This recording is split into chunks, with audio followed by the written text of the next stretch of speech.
Hello everyone, and welcome back to RealFear Files.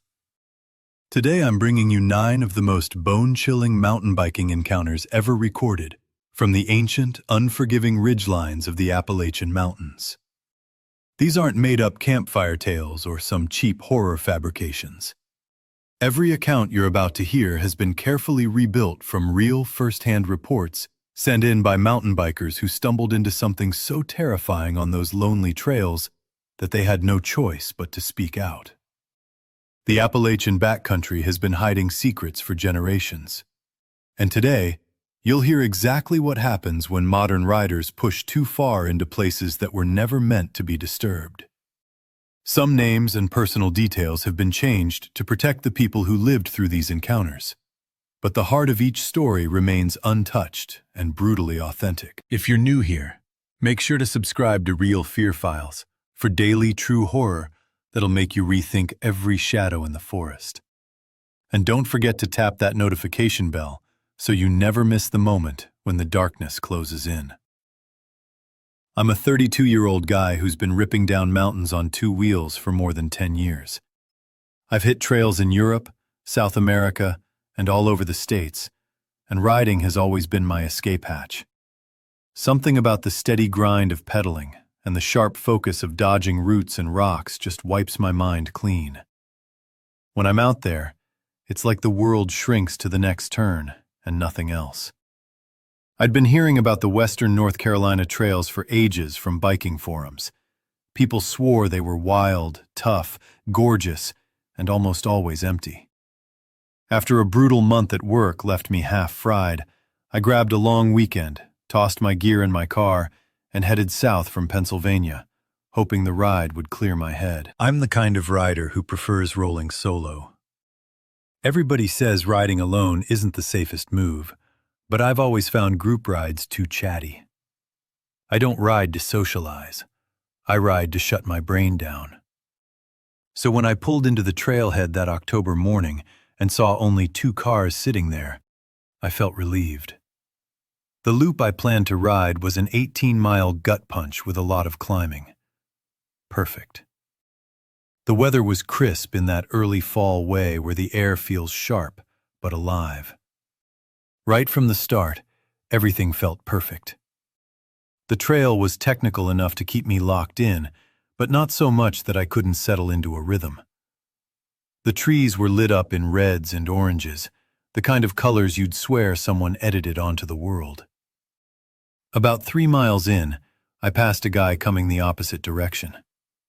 We gave that quick biker nod, maybe a couple words about the trail. He looked around my age, late 20s maybe, wearing normal mountain biking stuff. Nothing odd. I didn't think twice. 2 miles later, I stopped at a killer overlook to drink water and take a few photos. Mountains stacked into the distance, all drenched in fall colors. I had barely been there 5 minutes when I heard tires on dirt. Same guy. He rolled up beside me, out of breath, and started firing off questions like I owed him answers. Where I was from, what bike I rode, what trails I'd done before. He didn't even pause between sentences. I'm polite by default, so I answered, though I kept wishing the conversation would end. After a couple minutes, I checked my watch on purpose and said I wanted to keep moving so I'd finish before afternoon. He nodded too fast and said he was riding the same direction. Maybe we could tag along with each other. Something in me tightened. Not fear yet, just a weird flicker of unease. He hadn't done anything wrong. Plenty of riders team up for parts of a trail. I muttered something like, "Sure, whatever works," then got back on my bike. He tucked in behind me immediately. Too close.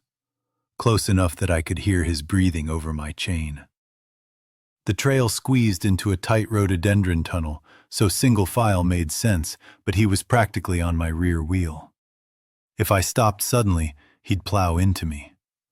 Once the trail widened, I pulled aside and told him to go first since he seemed faster. He refused, said he liked my pace.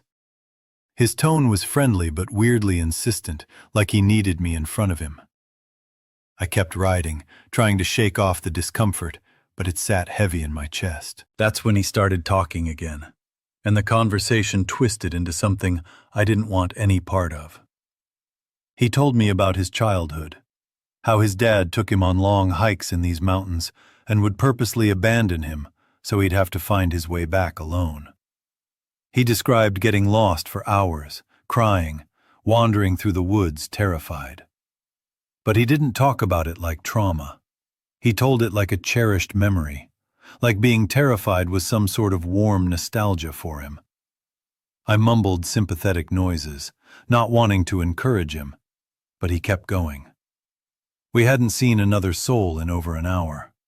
The woods around us felt darker. I sped up. He matched my speed perfectly. His front tires stayed glued close behind me. Then his questions shifted. He asked about my family, if I had anyone waiting for me, if I'd ever felt totally alone in the woods before. Every answer I gave, short, clipped, just made him talk more. He told me that in his early 20s, he lived out here in a tent for 6 months. Said he loved watching hikers from hiding spots, tracking them silently for miles. He said it proudly, like it was a fun hobby. My pulse spiked, not from the climb, from instinct screaming at me. At the next clearing, I hit the brakes hard, turned, and told him straight up that I wanted to ride alone. No offense, but I needed solo time. His expression froze. For a second, he looked like a mannequin, empty, blank. Then he forced a smile, too wide, too practiced. He said he understood completely. Then he turned around and rode back the way we came. Relief poured through me. I waited a few minutes to give him distance, then continued. The next several miles rolled by normally enough that I started feeling stupid for being rattled. Maybe he was just awkward. Maybe he didn't realize how he came off. The long descent I'd been looking forward to finally arrived, fast, technical, the kind that demands every ounce of focus. Halfway down, something bright flickered in my peripheral vision. I looked uphill, and my blood went cold. He was standing in the trees about 50 yards above the trail, half hidden behind a trunk. No bike in sight, just him, watching me, staring straight at me. Our eyes met for 1 second before I jerked my attention back to the trail, heart pounding so hard it hurt. How did he get there? He'd gone back the way we came. There were no connecting trails, no shortcut I knew of. He must have known the woods better than the marked routes. He must have cut through the forest. Intentionally. I pushed harder, letting gravity yank me down the slope. But whatever thrill the descent should have given me was gone. My mind spun through excuses. Maybe it wasn't him. Maybe it was another rider. But deep down, I knew. The way he stood there, half-shadowed, still as stone. It was him. About 10 minutes later, the trail crossed a Forest Service road. I skidded to a stop, chest heaving. Going back meant riding straight toward him. Finishing the loop meant another hour in the empty woods with who knew what waiting ahead. Neither choice felt good. I pulled out my phone, one single miserable bar of service. I was debating whether calling would even work when I heard tires behind me again.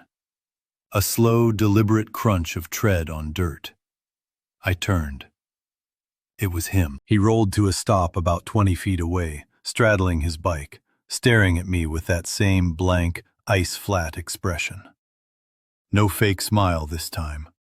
No rapid-fire chatter. Just silence stretching so long it felt like the trees themselves were holding their breath. After maybe 30 seconds, maybe less, maybe more, he finally spoke. But his voice wasn't the same as before. It was monotone, flat as a dead battery. He said he knew I'd been rude to him. Said that turning him away earlier had hurt his feelings. Said the mountains meant something special to him and that not everyone deserved to ride here. That some people needed to learn respect. Every muscle in my body tightened. I didn't respond. Instead, I scanned the road behind me, the way the forest opened up along it. The trail was boxed in, but the service road was more exposed. If I stayed on it, at least I'd see him coming. At least the woods wouldn't swallow me whole. I kept my voice steady and told him I was leaving. Told him I was taking the road out to the highway. Told him that if he followed me, I'd call the police. I didn't wait for a reply. I just turned my bike and started pedaling like my life depended on it. For the first few minutes, I didn't dare look back. My legs screamed, my lungs burned, and the rough road shook my bike so hard I thought something might crack. When I finally risked a glance over my shoulder, nothing. No rider, no movement, just empty road. I didn't slow down.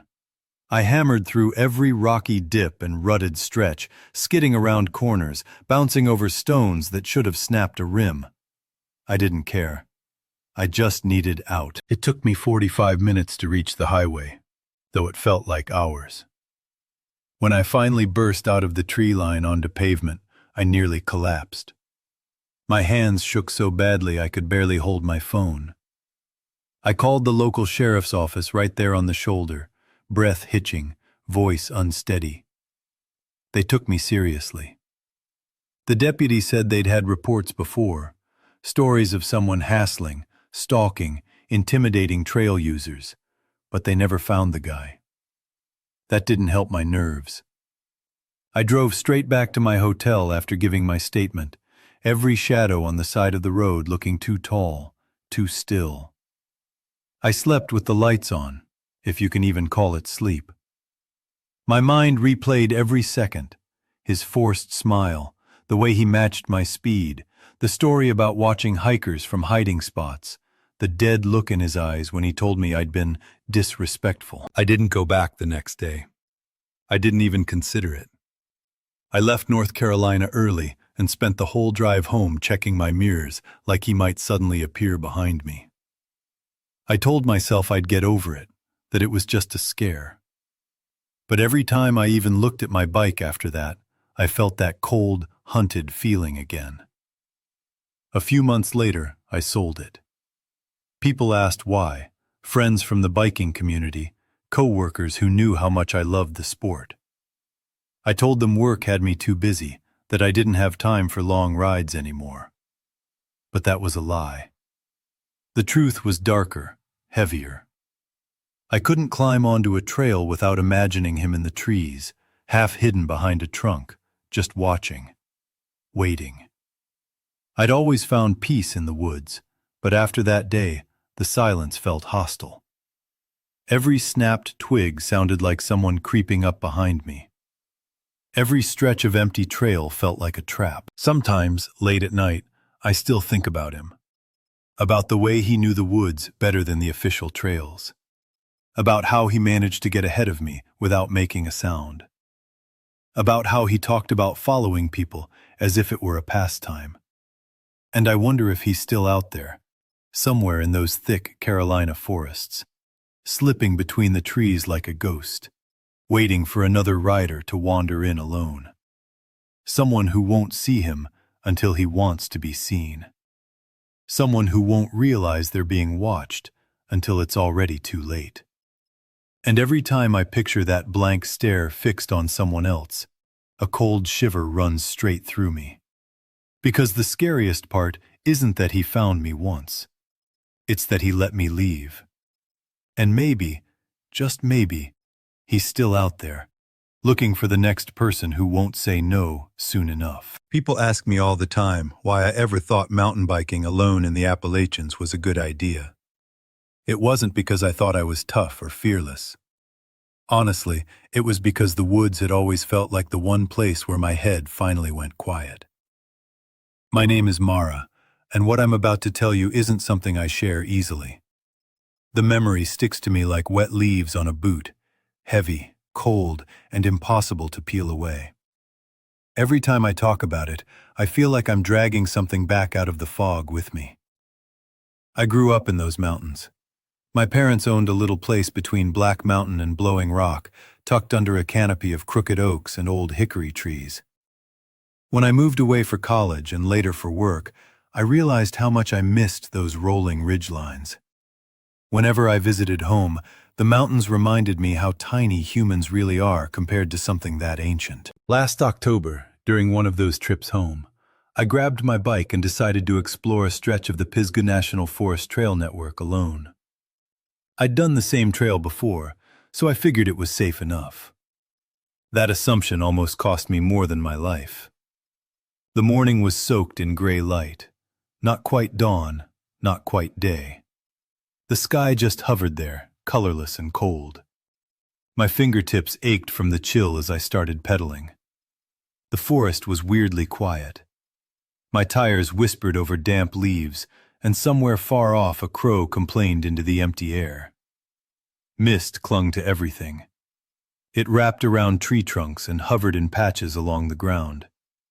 When my wheels cut through the thicker parts, the fog swirled around me like something waking up. I'd ridden about 5 miles, stopping only once to adjust my pack.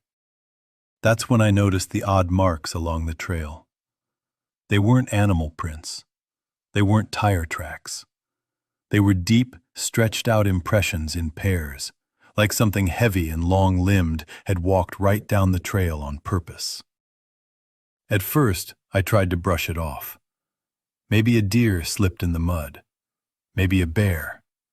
But the spacing wasn't right. And something about the deliberate placement, the way the steps followed the trail instead of cutting across it, sent a thin chill up my spine. I pushed deeper into the mountains anyway. The mist thickened as the elevation climbed. Trees faded into shadow shapes. Trail markers became my only comfort that I hadn't wandered off into nowhere.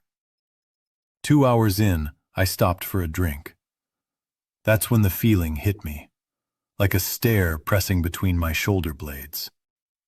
The forest suddenly felt too tight, too close.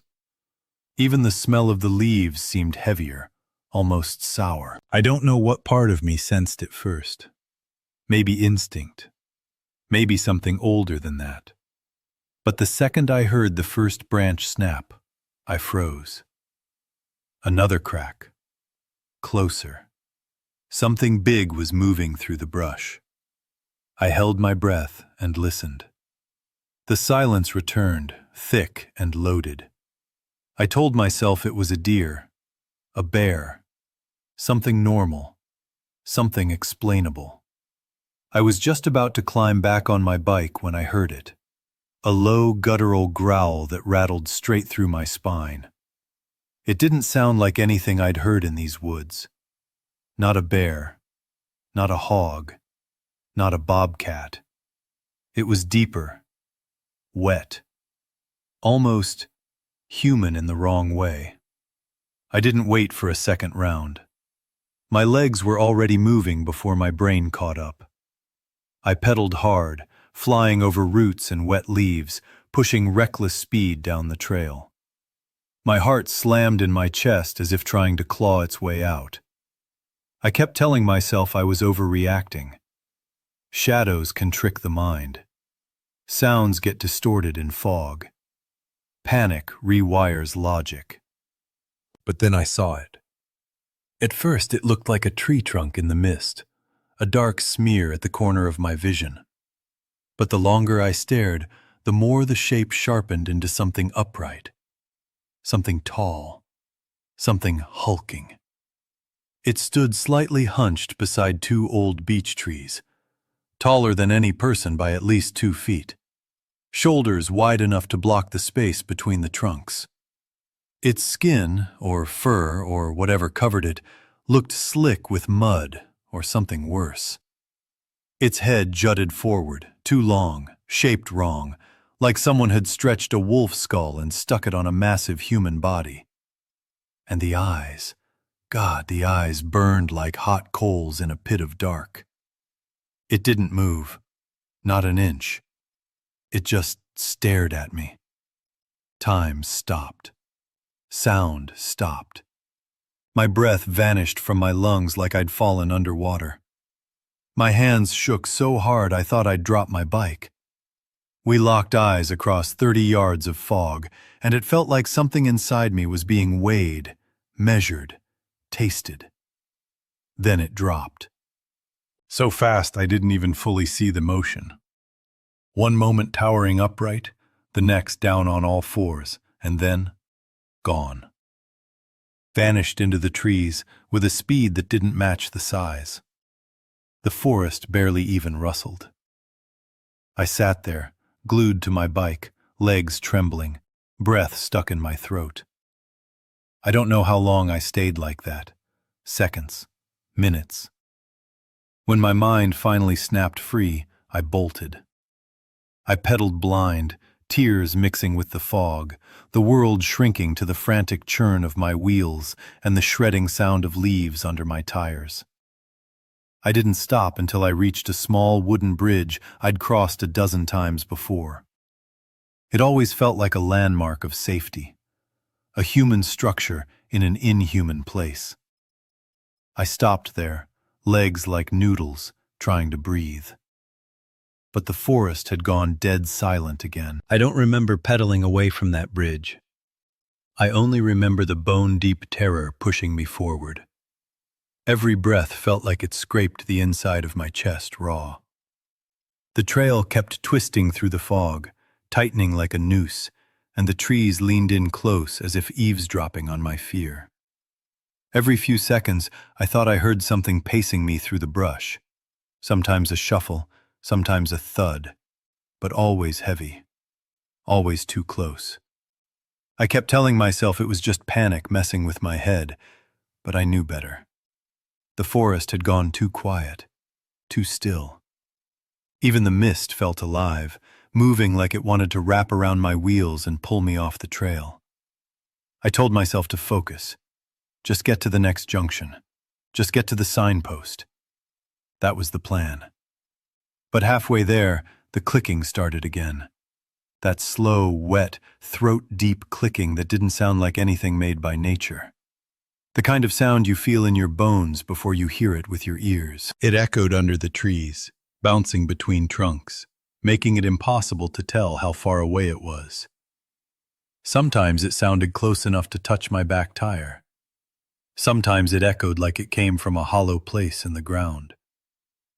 I didn't want to look around again. I knew what waited if I did. My legs trembled so badly I thought I'd fall off the bike. But instinct beat out terror. I looked, and there it was, closer than before, not hiding anymore.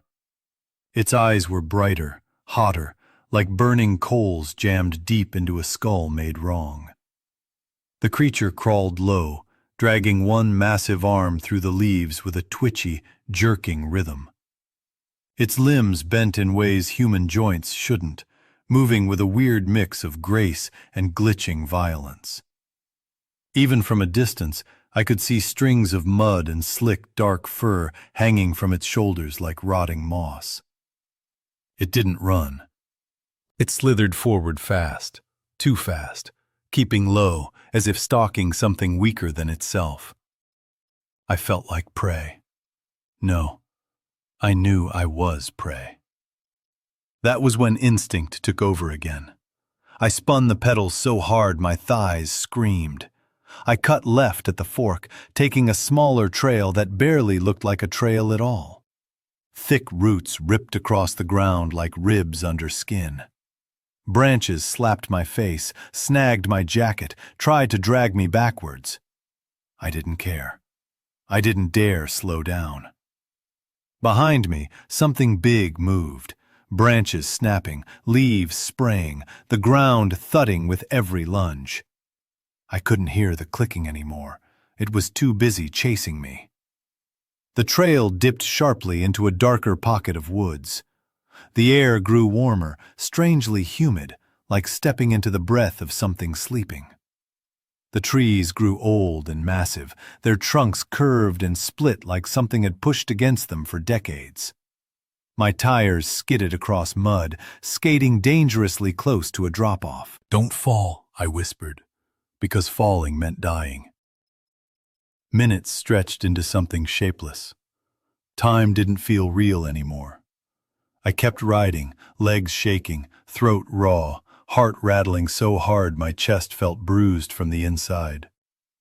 The sound of pursuit faded, then surged again, always right when I thought I'd lost it. That monster knew the woods better than I ever could. And then, finally, the fog thinned. Just a little, but enough that I saw a streak of pale light ahead. It gave me enough courage to push faster. The trees opened up. The trail tilted downhill again. I recognized the slope. I recognized the split in the ridge. I was heading back, toward the parking area. Relief burned through me so hard I nearly sobbed. I risked one more look behind me, expecting those glowing eyes, but there was nothing. Only fog drifting between the trunks like smoke rising from something recently burned. The forest was silent again. Too silent. But I didn't question it. I didn't want to know why the creature had stopped. I pedaled until the gravel lot appeared like salvation. My car leaned exactly where I left it, familiar and impossibly safe. I didn't even make it to the door. My legs collapsed, dropping me to my knees beside the bumper. I stayed there, gasping, shaking so hard my teeth knocked together. When I finally grabbed my phone, I almost dropped it. The screen said just over 2 hours had passed, but it felt like I'd been gone half a lifetime. My hands shook as I leaned toward the bike still lying on its side. That was when I saw them. Huge claw marks carved across the back of the frame. Deep, fresh, and long. Too wide for a bear or cougar. Too clean to be something stumbling or slipping. The metal gleamed where the paint had been scraped away. Something had swiped at me. Something had gotten close enough to touch. My stomach twisted hard. This wasn't panic. This wasn't imagination. Something real, something wrong, had stalked me through those ridges. I didn't ride alone again after that. Not in those mountains. Not anywhere. It took weeks before I told anyone what happened. When I finally broke and told my grandmother, she didn't laugh. She didn't doubt. She didn't even look surprised. She just listened, folding her hands in her lap the way she always did when she knew something I didn't. When I finished, she nodded slowly and told me stories, old mountain stories, about shapes that watch from the tree line, and shadows that follow travelers who wander too deep, and spirits that never learn to be human even though they move like they try. She said the mountains were old long before people walked them, and some places don't want company. Some places take offense. She told me the ridges keep secrets because the land remembers everything, including things we shouldn't see. I'm not sharing this as entertainment. I'm sharing it so someone else doesn't make my mistake. If you ever feel watched in the fog, trust your fear. And if you ever see eyes burning through the mist, leave. Turn back fast and don't look twice. Some things in these mountains don't want to be understood. Some things aren't supposed to be seen. And once they notice you, they don't forget. When folks picture the Appalachian Mountains, they get starry-eyed about the scenic overlooks, the peaceful hollows, the postcard-perfect ridgelines. They don't think about the old dread that lives under those pines. Growing up in a tiny mountain town, I found out early that the woods remember more than people do. Every ridge, every gulch, every moss-slick rock feels like it holds its breath sometimes, waiting. My name's Harlan, though everyone calls me Harry. I'm not someone who chases drama. Most people around here know me as the quiet guy on the search and rescue squad. Steady nerves, good judgment, no wild stories. Or at least, that used to be true. Before that one day. My family's been tangled up in these mountains forever. Lumbermen, lookouts, trail cutters. People who knew every hidden path like their own heartbeat. I picked up mountain biking partly to keep myself in shape, partly to unwind after long rescue shifts, but mostly to stay familiar with the terrain, both the legal trails and the shadowy ones old-timers warn you to avoid. Out here, there are 100 official routes and 1,000 ghost trails nobody marks on paper. Paths that twist, crumble, or get swallowed by storms. Or by something else folks don't openly talk about. I wasn't expecting anything strange that morning. Spring had just washed the ridges clean after a night of thunder. The earth still smelled wet and raw. I wanted to test some new tires on a half-maintained backcountry trail pushing up toward a place the locals call Lone Man's Ledge. Some call it Lonely Rock, but around my town, Lone Man's Ledge feels closer to the truth. Over the years, it turned into a kind of proving ground for cyclists and hikers. The climb's steep, the terrain's messy, switchbacks that zigzag like a drunk rattlesnake, roots that crisscross like bones, and old stone steps left over from Depression-era work crews.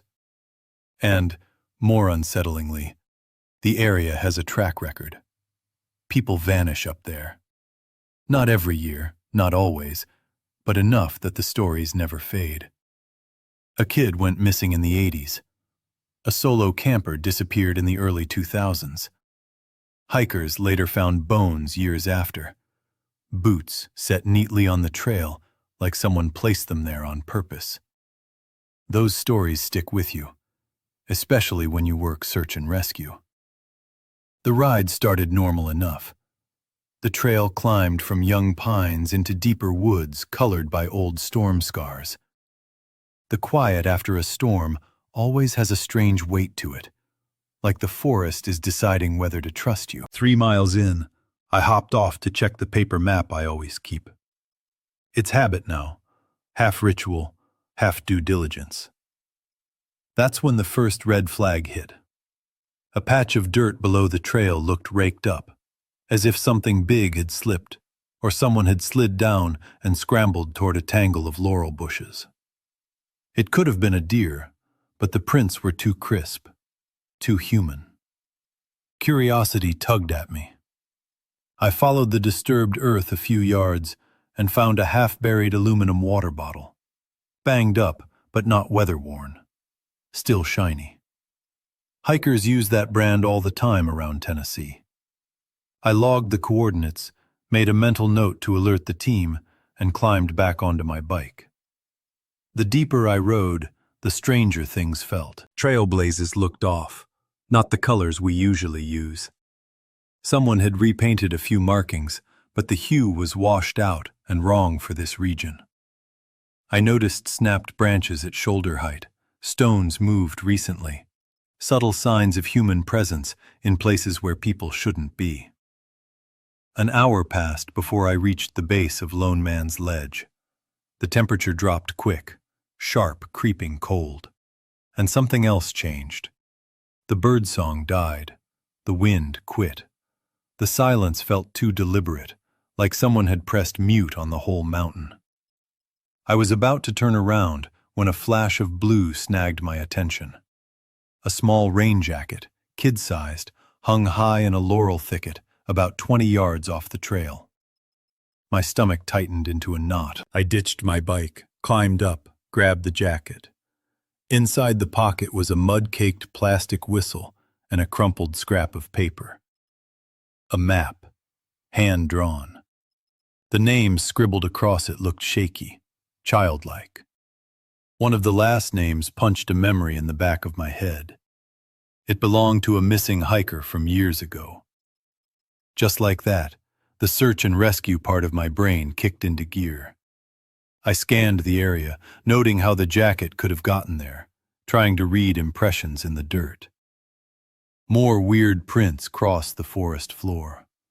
Some huge, like someone dragging a heavy pack. Others tiny, barefooted, light as if made by someone too small or too malnourished. One area caught my eye. A circle of trampled mud under a single oak, as if people had paced around and around until the ground wore thin. A ritual? A panic? I didn't know. But the sight filled me with a cold dread that didn't have a name. I should have radioed the sheriff right then. I know that now. Instead, curiosity, stupid, dangerous curiosity, nudged me forward. I cut onto an older spur trail, one I'd heard loops back toward a service road. I figured I'd sweep the area before calling it in. But as I rode, that prickling sense of being watched crawled between my shoulder blades. I heard faint snaps to my left, then my right. Sometimes I caught a flicker of movement beyond the ridgeline, too fast to identify. The deeper the woods grew, the darker they got. Sunlight barely reached the ground. Even by mid-afternoon, it felt like twilight. Signs of human presence multiplied. A torn shirt sleeve tied around a branch. An old energy drink can, one from a brand I hadn't seen since high school, recently disturbed. And then my wheel bumped something half buried. A camera. Lens cracked, battery gone, memory card missing. A sticker on the back showed a last name from a missing person poster I'd seen maybe 5 or 6 years ago. Every clue whispered the same thing. Someone had been out here, and they weren't okay. And maybe they weren't alone. Holding that broken camera felt like gripping a piece of someone's final moments. My pulse thumped against my ribs, steady but strong. My body's quiet way of telling me I'd crossed from curiosity into danger. The air changed, too. The stillness developed an edge, like the woods were listening for my next step. I slid the camera into my pack and pushed forward, promising myself I'd turn around after checking one last bend. Just one. But that bend hooked into another, then dropped toward a ravine so steep the switchbacks looked like they'd been scratched into the hillside by a creature with claws instead of tools. I dismounted and walked the ridge, scanning for more signs. Bent brambles, old boot imprints, scraps caught on thorny vines. Halfway down, the muffled forest quiet cracked. Something snapped a branch below me. Not the dainty pop of a squirrel, something heavier, deliberate. I froze. Breath held. Another crack followed. Closer. Search and rescue training kicked in. Don't run blind. Don't panic. Don't lose orientation. But instinct overpowered training. My nerves lit up with a primal fear older than language, older than these mountains. I pressed my back to a boulder, listening. Nothing. Then a whisper. Not words, just breathy movement, slid through the hollows like someone exhaling through teeth. I swallowed hard and eased downhill, eyes sweeping the undergrowth. That's when I found the campsite. It wasn't marked on any modern map. It sat tucked between 2 dead hemlocks, half shielded by rhododendron. There was no tent, just the bones of one. Bent poles, shredded nylon still fluttering from a recent storm, or something much worse. The fire ring was intact, stones blackened but cold. And at the center lay a small pile of objects arranged too carefully to be accidental. A cracked compass, a child's shoe, a metal spoon shaped like it had been hammered flat. A strip of denim tightly knotted, stained a rust brown that I knew, in my gut, wasn't mud. My skin crawled. Someone had curated this, displayed it, like a warning or a memorial, or a lure. I knelt to inspect the dirt, prints everywhere, but none crisp. Something had blurred them, dragged them, maybe pacing over them again and again until the original shapes were ruined. But one detail stuck out. A partial toe impression that was bare. No shoe, no tread. Too small to be an adult. I backed away slowly. A soft thud echoed behind me.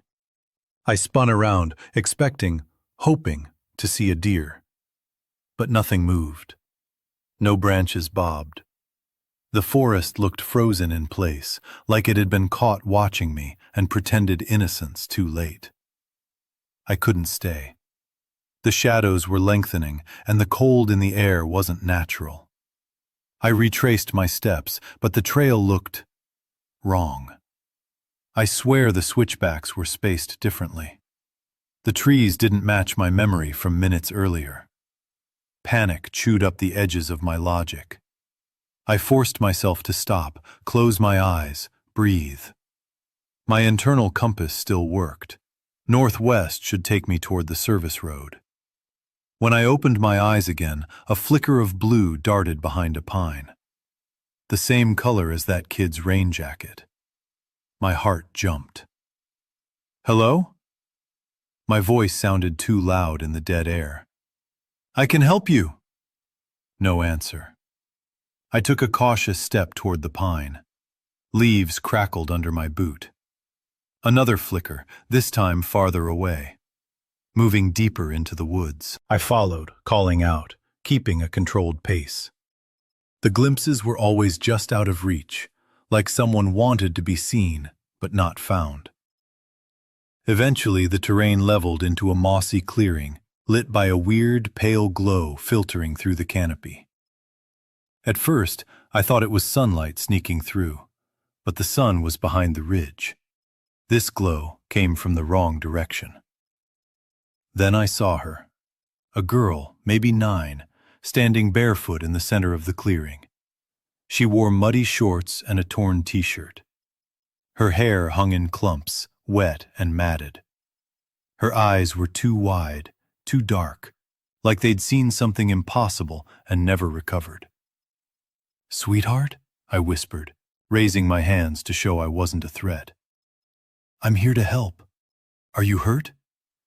Her chest shuddered with quick breaths. She stepped backward, shaking her head violently.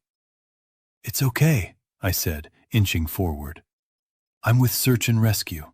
We're gonna get you home." That's when she looked past me, over my shoulder. Her expression twisting from fear into a silent, pleading terror. I turned. At first, I saw only trees and low evening light. Then the shadows between the trunks shifted. Something tall stood there, so still it blended into the woods until it didn't. I couldn't make out its face. Just the outline. Long. Too long. Like someone stretched the shape of a man into something that didn't belong. Its arms hung at unnatural angles. Its silhouette bent slightly, as if the spine wasn't built right. It didn't step toward me. It tilted, like it was studying which direction I'd run. My mouth went dry. My grip tightened around my handlebars, even though I wasn't on my bike anymore. My legs wanted to bolt, but refused to move. The girl inhaled sharply and sprinted to my side. She grabbed my wrist with surprising strength and yanked. She didn't speak, just shook her head again, eyes locked on mine. "Don't look. Don't stay." That was the message. Whatever stood in those shadows took one slow, creeping step forward. The ground snapped under its weight, but the rest of the forest stayed impossibly quiet. No birds, no wind, no insects. Just us and it. The girl tugged harder. This time my legs remembered how to move. We ran. Branches sliced my arms as we tore through brush. The girl navigated like she'd run this escape before, zigzagging between boulders, ducking under logs, never looking back. I followed close, breath burning hot, adrenaline drowning every rational thought. Behind us, something heavy crashed through the understory. Each impact shook loose needles overhead. We burst onto an old utility road, the kind long abandoned to moss and gravel. She didn't stop running, but she finally spoke, voice hoarse and barely audible. "Don't go back." I slowed, gasping. What is that thing?" She stopped too, looked at me with an emptiness that made my stomach twist. "They listen," she whispered. "They copy. They follow." Before I could ask more, she bolted again, faster than before, disappearing around a bend. I chased, but when I rounded the corner, she was gone. No footsteps, no sound, not even disturbed gravel, just cold air, and a distant echo in the woods behind me, like something calling my name with a voice too close to my own. I didn't wait to hear it again. I pedaled out of those mountains faster than I've ever ridden in my life, not daring to look back until the forest gave way to the first glimpse of town. And even now, after days of pretending I'm fine, something hasn't left me. Sometimes, when the house gets quiet at night, I hear two sounds. Small, bare feet padding across old pine floorboards. And a second set of footsteps behind them, too slow, too heavy, too patient. Like something found me again.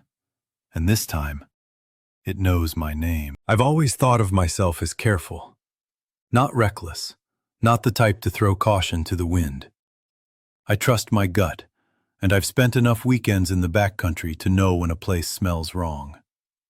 My name's Riley, I'm 27, and I work as a graphic designer, so most of my week is glued to a screen. My weekends, though, are mine. Sacred. They're when I escape into the mountains, chasing trails that push my body and quiet my mind. I've been mountain biking for 6 years. I've carved through trails all over the Appalachians, from Georgia up through Virginia. I've never felt truly unsafe. Not until last summer, when I made the rookie mistake of riding solo on an unfamiliar trail. It was early July. The valleys were like ovens, hot enough to make the asphalt shimmer. So I drove higher into the Jefferson National Forest in southwest Virginia. I'd read about a trail system that promised cooler temps, gnarly descents, and almost no traffic. The trailhead was tucked away, reachable only by a long, winding gravel road that cut through thick hardwoods. I rolled in mid-morning on a Saturday. Only 2 other vehicles were in the small dirt lot. An old, rusted pickup with local plates and a shiny SUV with out-of-state tags. Seeing them gave me a flicker of relief. Someone else was around. But no one was in sight. I geared up, double-checked my pack for water, snacks, a first aid kit, and my phone. 1 bar. Just one. I snapped a pic of the trail map anyway, a little insurance, and pushed off. The trail kicked off with a steady climb, a tunnel of rhododendron and mountain laurel arching overhead. The air was cooler, the forest alive with sound. Birds calling, leaves rattling, a squirrel darting across the path. It was peaceful. For about an hour, I saw nobody. The trail was clean, but clearly not crowded. I settled in, enjoying the silence. Around 5 miles in, the path forked. One route climbed toward a ridge marked with blue blazes. The other dropped toward an old logging road, yellow blazed. I picked the downhill, itching for the thrill of technical descents. At first, it was a rush. The path narrowed, rocks and roots jutted out at weird angles.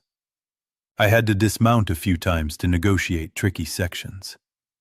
My heart raced in the best way, adrenaline coursing as I focused on each line. Then I rounded a sharp turn and nearly hit a guy standing smack in the middle of the trail. I slammed on the brakes. Rear wheel slid on loose gravel. I stopped inches from him, heart hammering. We froze, just staring. He looked to be in his late 40s, stocky, medium height, jeans worn thin, dark green t-shirt. His sun-baked, lined face was topped with greasy hair pulled back in a ponytail. But it wasn't his look, it was his vibe. He wasn't shocked, friendly, or apologetic, just staring, like he'd been waiting. I forced a smile. Sorry," "Didn't see you there," I said. Expected him to step aside.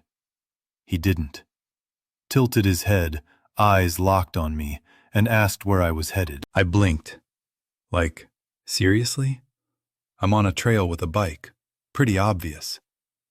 I waved vaguely downhill. Just doing the loop, heading back to my car. He nodded, slow, deliberate. Then asked if I was alone. Every instinct screamed danger. I blurted a lie. "Nah, friends are right behind me."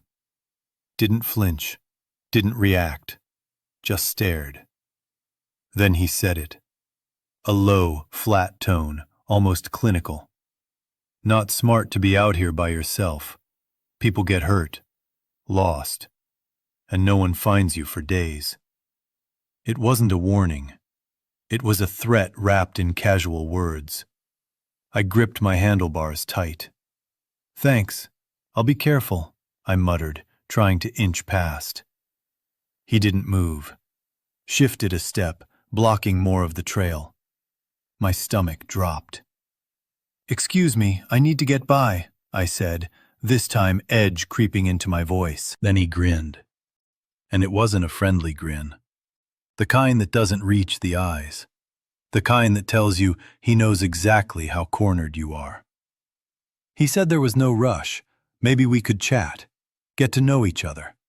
Asked where I'd driven from, where I was staying, if I was camping nearby. Every word felt like he was measuring how trapped I was, how far from help. I made a split-second choice. I wasn't sticking around. I swung the bike around to climb back, giving up the descent. My heart pounded as I turned, but before I could move, he lunged. Hands on my handlebars. Shock shot through me. I yanked back, trying to break free. He held tight. "Where are you going?" His voice snapped, sharp and dangerous. I yelled, loud enough to echo through the trees. For a frozen moment, we just locked eyes. Hands on the bars, his calculating, mine trembling with terror. Then I remembered something from a self-defense class I'd taken years ago. I stomped down on his foot as hard as I could, twisting the bike violently. Pain plus surprise. He let go. I didn't wait. I spun the bike around and pedaled like my life depended on it. Because it did. I didn't look back. Every turn I expected him to be chasing me. My legs burned climbing back up, each pedal stroke a fight. The descent that had thrilled me now felt endless. My mind raced with worst-case scenarios. Did he have a truck close by? Was he alone? Had he done this before? Finally, about 10 minutes later, I reached the trail junction where I'd turned off earlier. I risked a glance back. Nothing. Couldn't see much through the thick forest anyway. I chose the ridge trail, even longer, looping to a different access point. Didn't care. I just needed options. Distance. I pushed hard for another half hour, glancing over my shoulder constantly, every muscle wired. The ridge opened up in places. I could see far, both a relief and a curse. He could see me, too. Eventually, another junction. A trail descended to a Forest Service road.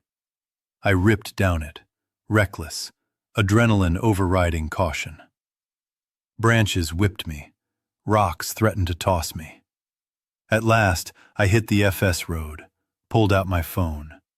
Still 1 bar. Just enough. I dialed 911. Static. Broken voice.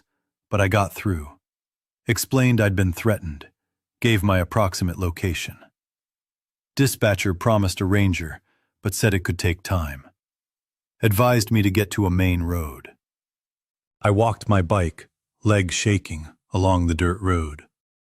Felt like an eternity before hitting paved asphalt, then another 20 minutes before a ranger appeared. I recounted everything, pointed on the map, described him.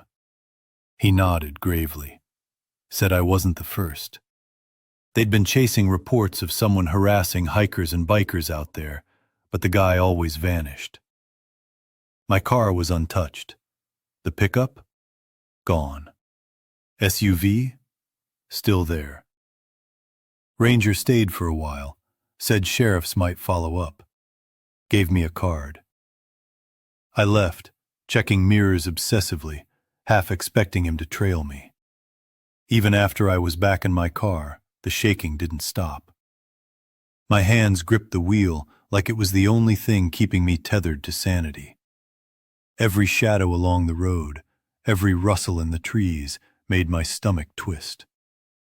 I kept glancing in the rearview mirror, half expecting to see a truck creeping up behind me like some horror movie cliché. The forest felt alive, watching, waiting. I finally made it out of the thick woods and back onto a main road.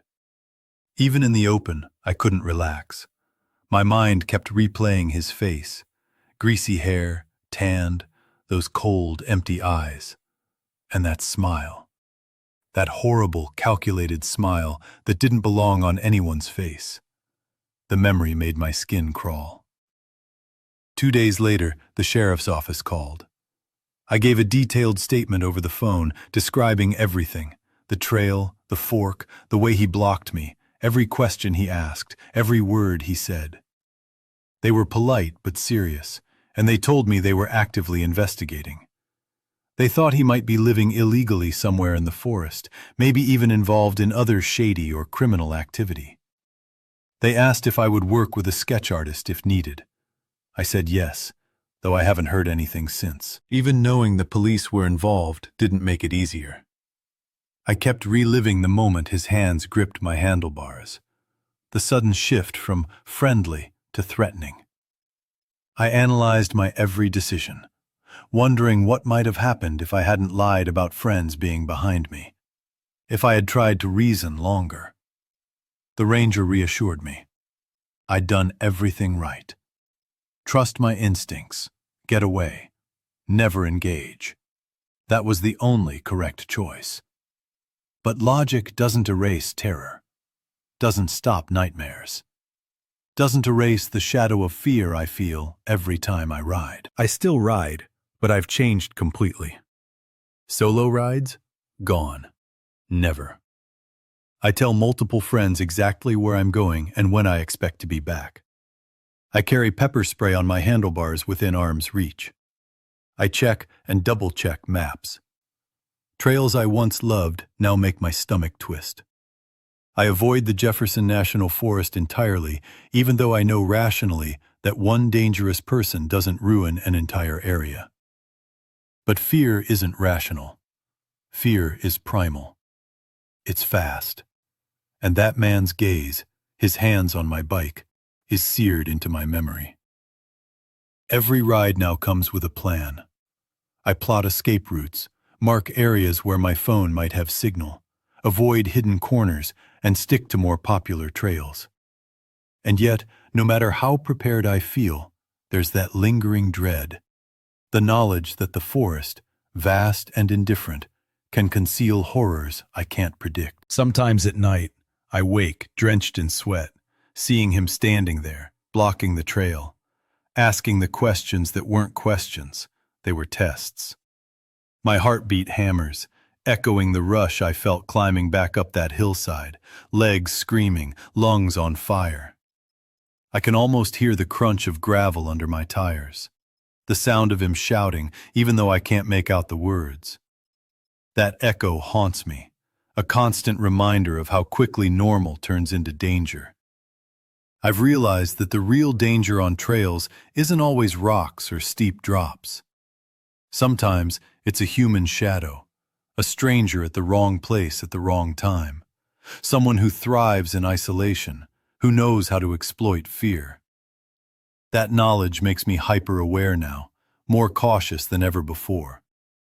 I notice faces in parking lots, people lingering near trailheads, movements in the trees that would have gone unnoticed before. My senses are sharper, every instinct screaming, "Watch out, don't trust." It's exhausting, but it keeps me alive. I've learned that fear is not weakness, it's a tool. I've learned to respect it, to use it to make decisions that protect me. That day in the forest taught me that survival isn't about being brave, it's about being smart, about recognizing danger and acting before it's too late. Even months later, I drive past the area where it happened, my stomach twisting, palms sweaty on the wheel. I don't go in. I don't even look closely at the gravel roads leading into those woods. And every time someone talks about mountain biking in the Jefferson National Forest, I can't help but remember the man's face. The way his grin stretched too wide. The icy calm in his voice when he told me I was in danger. Riding alone is no longer a thrill. It's a calculated risk I refuse to take. I've swapped exhilaration for caution, freedom for safety. And though I hate that fear dictates so much of my behavior, I've learned to live with it. It's a constant hum in the background, a reminder that even the most beautiful places can hide the worst kinds of monsters. I've carried that day with me ever since. The forest isn't just trees and trails anymore. It's shadows, it's unpredictability, its potential danger lurking behind every bend. And while I still crave the mountains, I do so with a respect I never had before. Respect for the terrain, for wildlife, for the fact that not every threat comes from nature. Some threats walk upright, look you in the eye, and know exactly how to make you feel powerless. I was lucky. I escaped. But that luck is fragile, fleeting, and it reminds me that not everyone gets away. That memory, the way he blocked the trail, the grip on my bike, the emptiness behind that smile, is burned into my mind. It shapes every ride I take, every choice I make in the woods. The mountains are still gorgeous, the trails are still thrilling, but they are no longer innocent. They are alive in ways I didn't understand before, full of beauty and danger intertwined. And sometimes, in the quiet moments, when the wind rattles through the leaves, I can almost hear him, almost see him, standing in the shadows, grinning that same predator's grin. And I know that no matter how careful I am, no matter how much I plan, that day changed me forever. I will ride again. I have to. But I will never be naive. Never alone. Never unarmed. The wilderness isn't forgiving, and neither are the people who hide in it. I learned that lesson the hard way, and I carry it with me every time I mount my bike. Every twisty descent, every uphill grind, every fork in the trail is a reminder. Vigilance saves lives. And some encounters, only luck can save you. I've never been one to buy into ghosts or anything supernatural. I grew up in a house where logic ruled, where the unexplained was just something science hadn't cracked yet. Dad was a civil engineer, Mom taught high school biology, and anything beyond the tangible world wasn't really part of our conversation. I bring this up because what went down last October has rattled that foundation hard. I'm Nolan. I'm 35, work as an accountant in Asheville, North Carolina. The grind of numbers and taxes eats at your brain, so mountain biking is my escape hatch, a way to shut off the mental chatter. I've been riding trails around western North Carolina for nearly 8 years. I pride myself on knowing the terrain, planning my rides, and being careful. I'm methodical. It was mid-October, that perfect sweet spot when the leaves glow red, orange, and gold, but before the cold really bites. I took a half-day off to chase the last good sunlight, planning a ride along an old logging road that snakes through Nahala National Forest. The road is technically open to vehicles, though few people use it since logging stopped decades ago. It climbs steadily for about 6 miles before connecting with a ridgeline trail that offers insane views of the surrounding peaks. I've done this route before, and it's peaceful, almost meditative in its isolation. I pulled up to the trailhead around 3 p.m. No cars, pretty normal for a weekday. The sun was already dropping, casting long shadows through the trees, but I figured I had at least 2.5 hours of daylight. Plenty of time. I hopped on my bike, enjoying the crunch of gravel under my tires, the way the late afternoon light slanted through the canopy. The first few miles passed uneventfully. The sounds were my breathing, the whir of my bike, and an occasional crow. The forest changed as I climbed. The deciduous trees gave way to old hemlocks and pines, their branches so thick the light barely touched the ground. The air got colder, and I could see my breath cloud in front of me. Around mile 4, I noticed something off. The forest went completely dead quiet. No birds, no bugs, not even a whisper of wind. I've spent countless hours in these woods. True silence is rare. There's always a sound, leaves settling, a branch creaking, a squirrel scurrying. But this silence, it was heavy, suffocating. My pace slowed, and every sense went on high alert. That's when I saw it, the first light. It hovered about 50 yards ahead, just off the left side of the road, maybe 10 feet off the ground. At first, I thought sunlight reflected off a piece of scrap metal or leftover logging gear. But as I rode closer, it wasn't static. It pulsed, shifting between white and pale blue. No source, no beam, nothing that made sense. I stopped, straddling my bike, staring. Rationality kicked in. Could it be swamp gas? But we were nowhere near a wetland. Bioluminescent fungi? Nothing I knew of glowed like that. Some freak atmospheric thing? The sky was clear. The air was still. Then another light appeared, on the right side, closer than the first. And then a third, a fourth. Soon, a dozen of these weird lights formed a loose semicircle around me, pulsing in rhythm like they were alive. My stomach twisted. Fear hit me for the first time. This wasn't natural. No science I knew could explain it. I thought about turning back, but the lights had moved behind me too. I was surrounded. I froze, heart hammering, trying to figure out a move. The lights didn't approach, didn't retreat. They just hovered, watching. Then the whispers started. Barely audible at first, like wind, but there was no wind. Multiple voices overlapping, speaking in something that wasn't any language I knew. Or maybe it was a language at all, just noises mimicking speech. They were all around me. Heart racing, cold sweat prickling my skin despite the chill, I found myself praying. Not normally my thing, but in that moment I bargained, let me get out of this and I'll never doubt, never scoff, never try to rationalize this again. I forced my legs to pedal, moving down the road. The lights moved with me, keeping distance, neither chasing nor leaving. The whispers rose and fell, sometimes almost forming words before dissolving back into murmur. Time became meaningless. The trees blurred into sameness, as if I kept circling the same stretch. Panic clawed at my chest, pure primal panic, bypassing reason. And then, just as suddenly as they appeared, the lights vanished. All of them. Off, like someone flipped a switch. The whispers stopped. Silence returned. Not the suffocating, heavy kind this time, but empty, echoing. I stopped pedaling, looking around, trying to orient myself. Still on the logging road, but how far had I actually gone? I checked my bike computer. I'd been riding 23 minutes since the last check at mile 4, but only 6 miles covered. Impossible. Even slow riding, I should have done at least 2 more miles.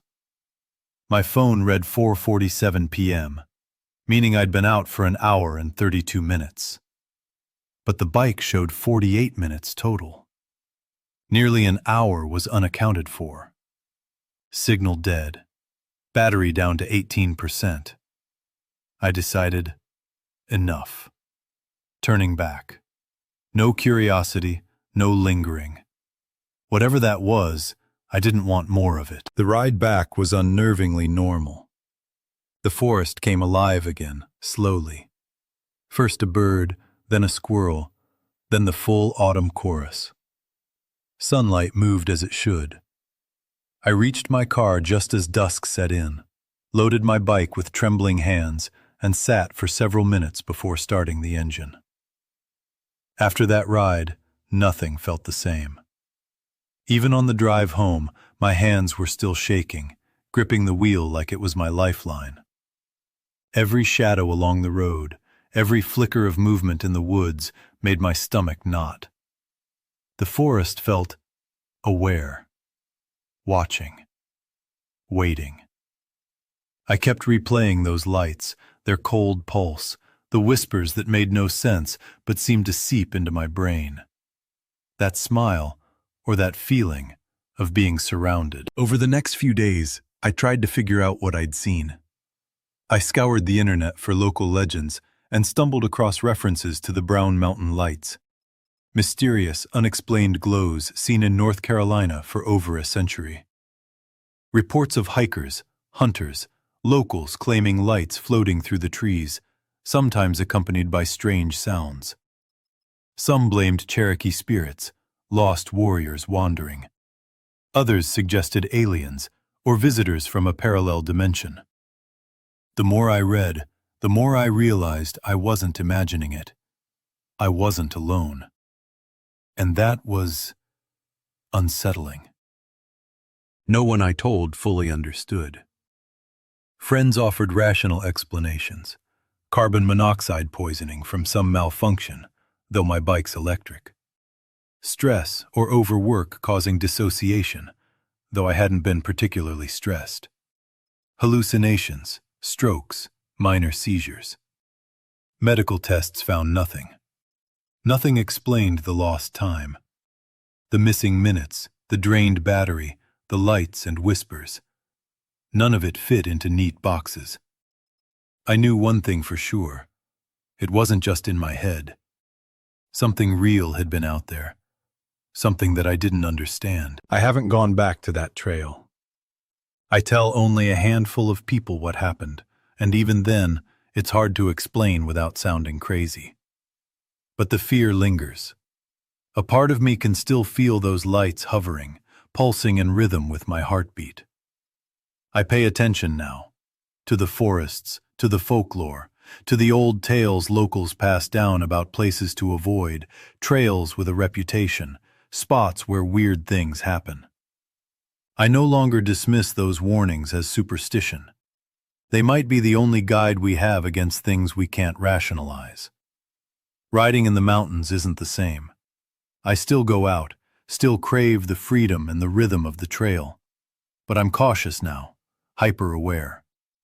I avoid remote trails late in the day, watch the behavior of birds and animals. They sense things long before we do. And when the forest goes silent, when that oppressive quiet presses down, I turn back. No questions asked. I've come to accept that the Appalachians are ancient beyond comprehension.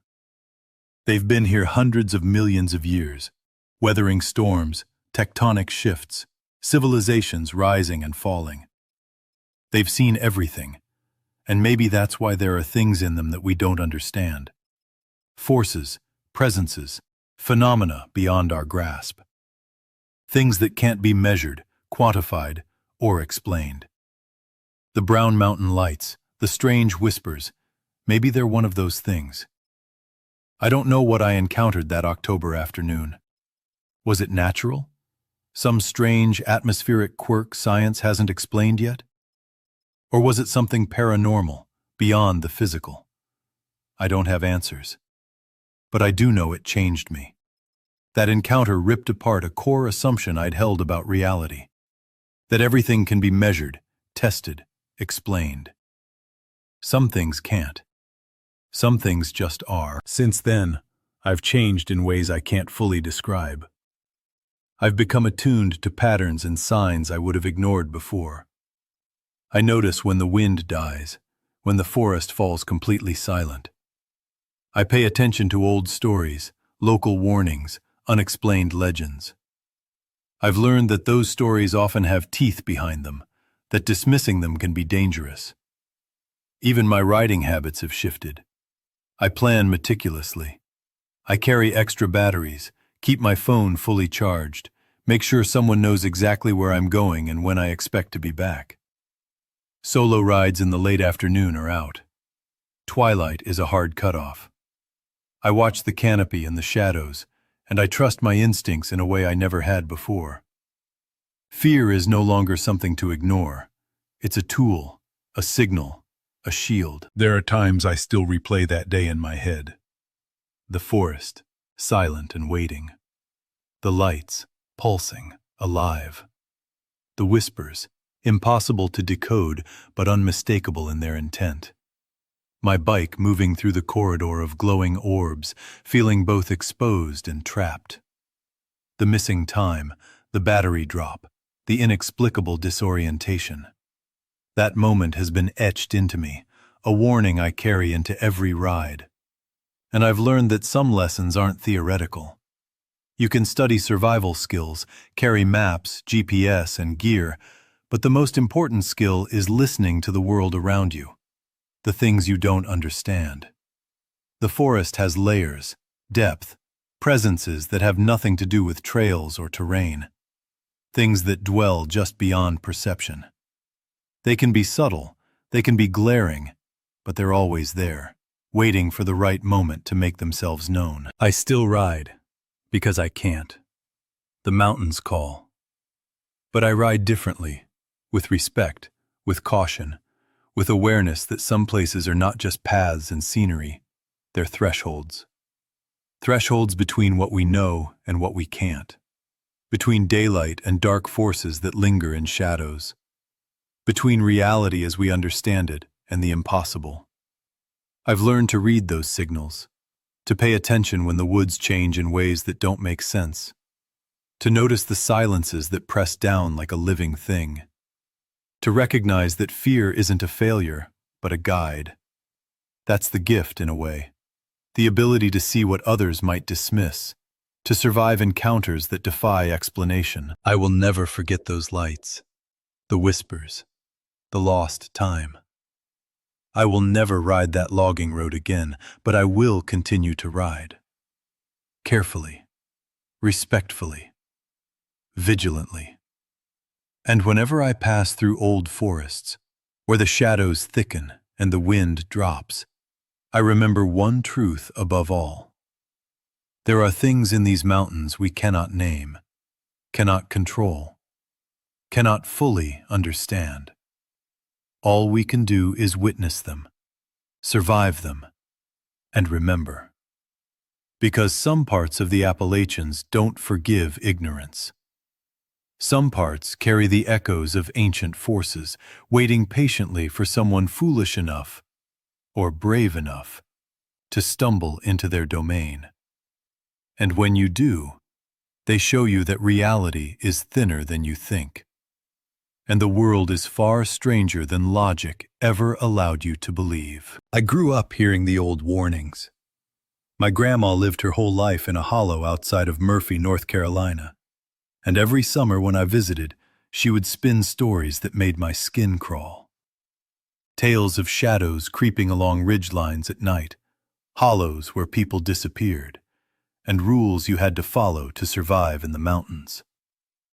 When I was a kid, I treated them like fairy tales, fun to listen to but not real.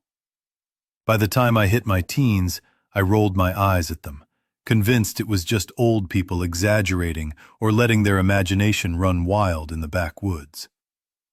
But now, as an adult, I get it.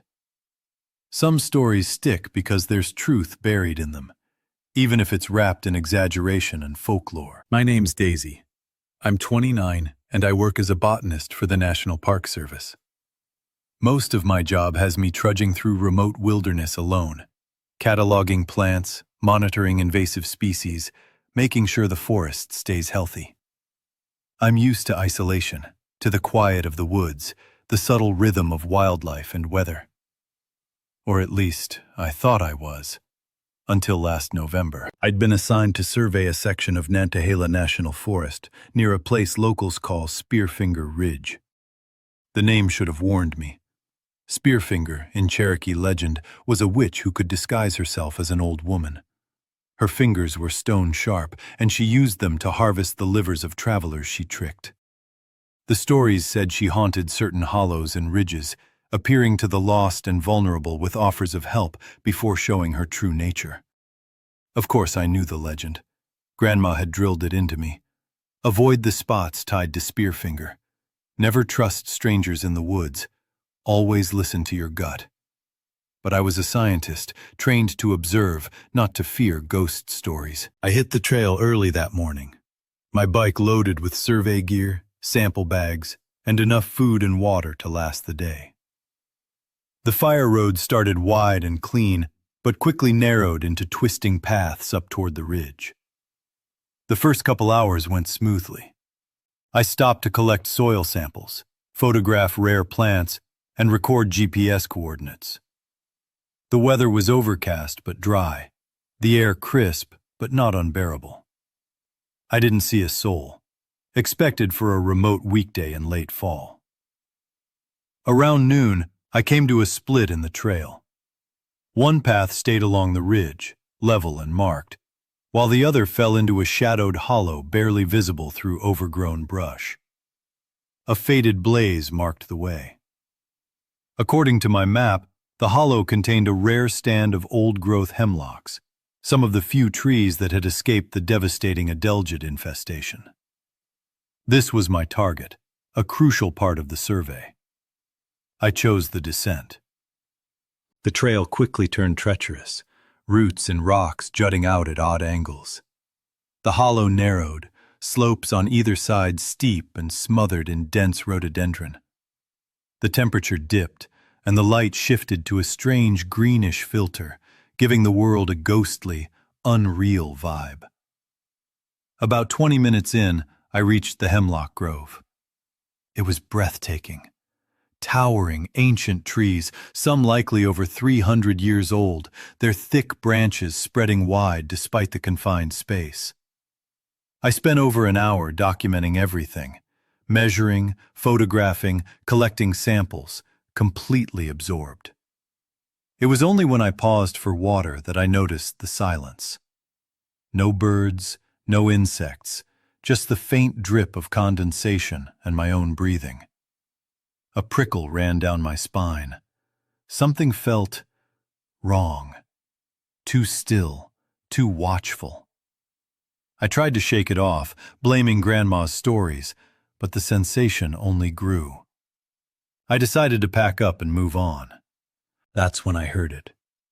A faint voice, distant but unmistakable. A woman, elderly, calling for help.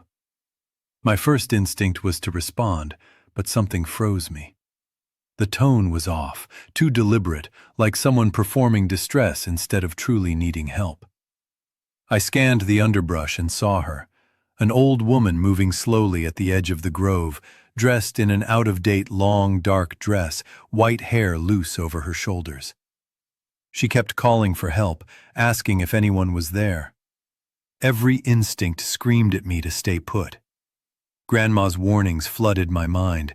Spearfinger, the trickster witch, disguised as a harmless elder to lure victims. I knew I was being irrational. Maybe she was just a lost hiker. But my gut refused to ignore the danger. The woman stopped about 30 feet away. She turned and smiled. Not a kind smile. Something knowing and predatory, like she'd been playing a game and just realized she had caught a target. Her eyes were wrong, too large, too dark, reflecting no light, even in the patch of sunlight that cut through the canopy. Then she spoke again. Her voice deepened, resonant, with a chilling edge. She said she'd been waiting for someone. Said she was hungry and lonely. That's when I saw her hand. She had been hiding it in the folds of her dress. The fingers were unnaturally long and thin.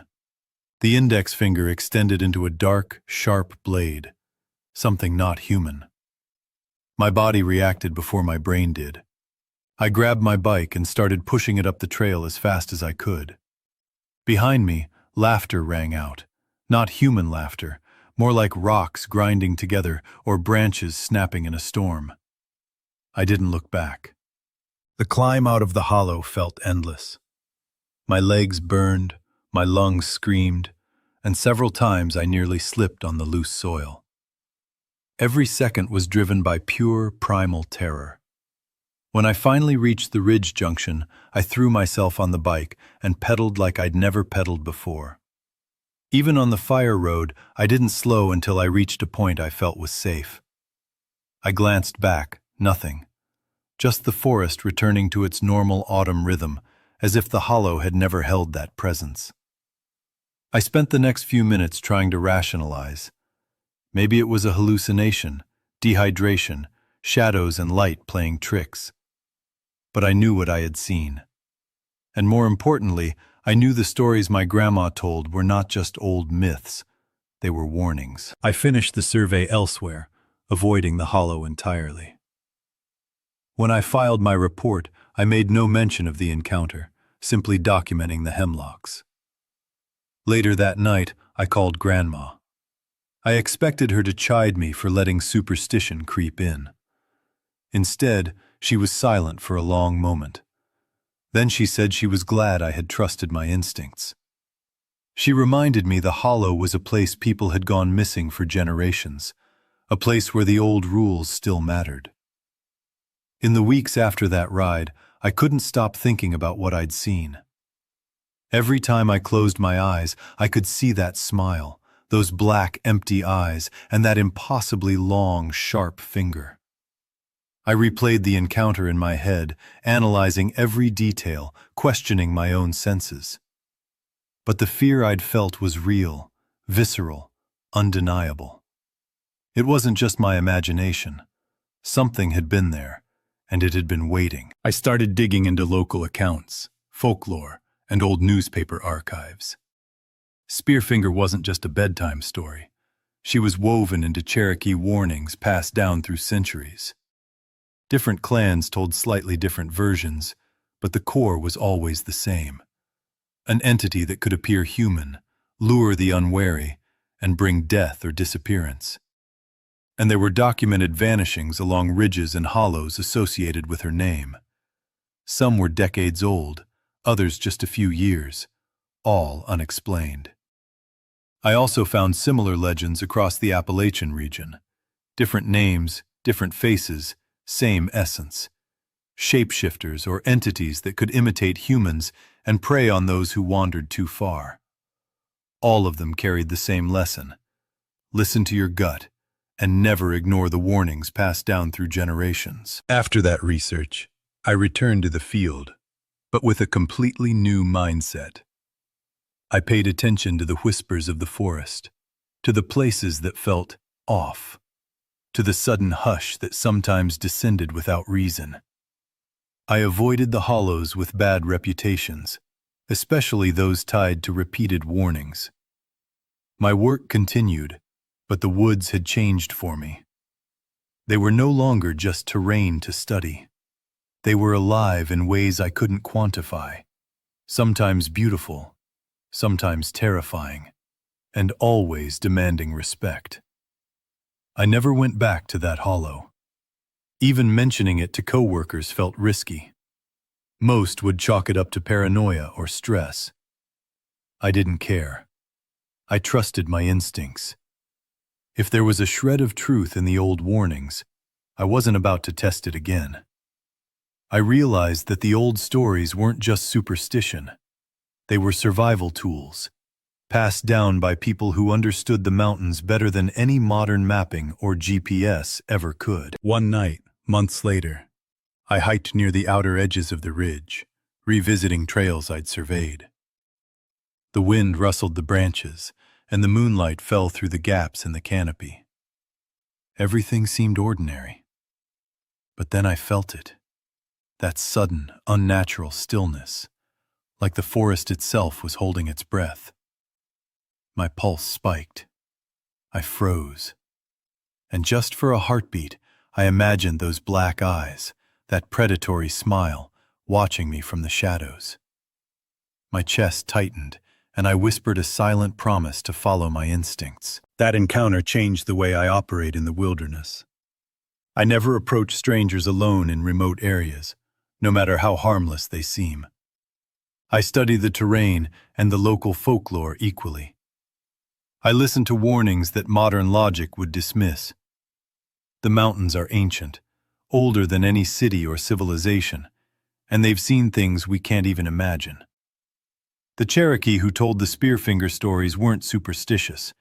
They were aware of dangers that still linger today, dangers that don't show up on maps or in textbooks. I've come to accept that there are forces in these woods that I can't fully explain. Call them spirits, entities, or natural phenomena beyond our understanding. I don't need a label. I just know they exist, and that respecting them keeps me alive. The lesson is simple but vital. Trust your instincts.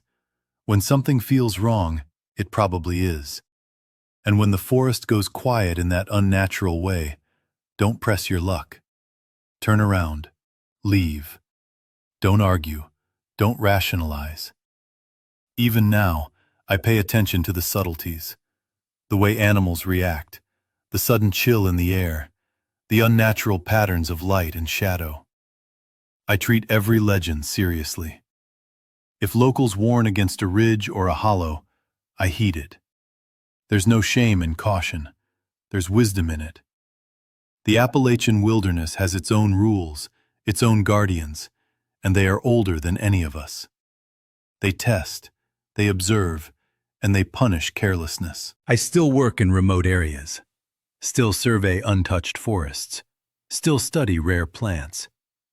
But I carry a different awareness now, a layer of vigilance I never had before. I always note exits, avoid isolation when possible, and keep my senses sharp. And I always remember that smile, the one that wasn't human, the one that warned me without words. That smile taught me the most important lesson my grandmother ever tried to teach. The mountains have secrets, and those secrets are dangerous. Before she passed last spring, my grandmother made me promise something. That I'd pass these stories on. That I'd teach the next generation to respect them. Not as myths, not as entertainment, but as survival guides. Maps to navigate hidden dangers that still exist.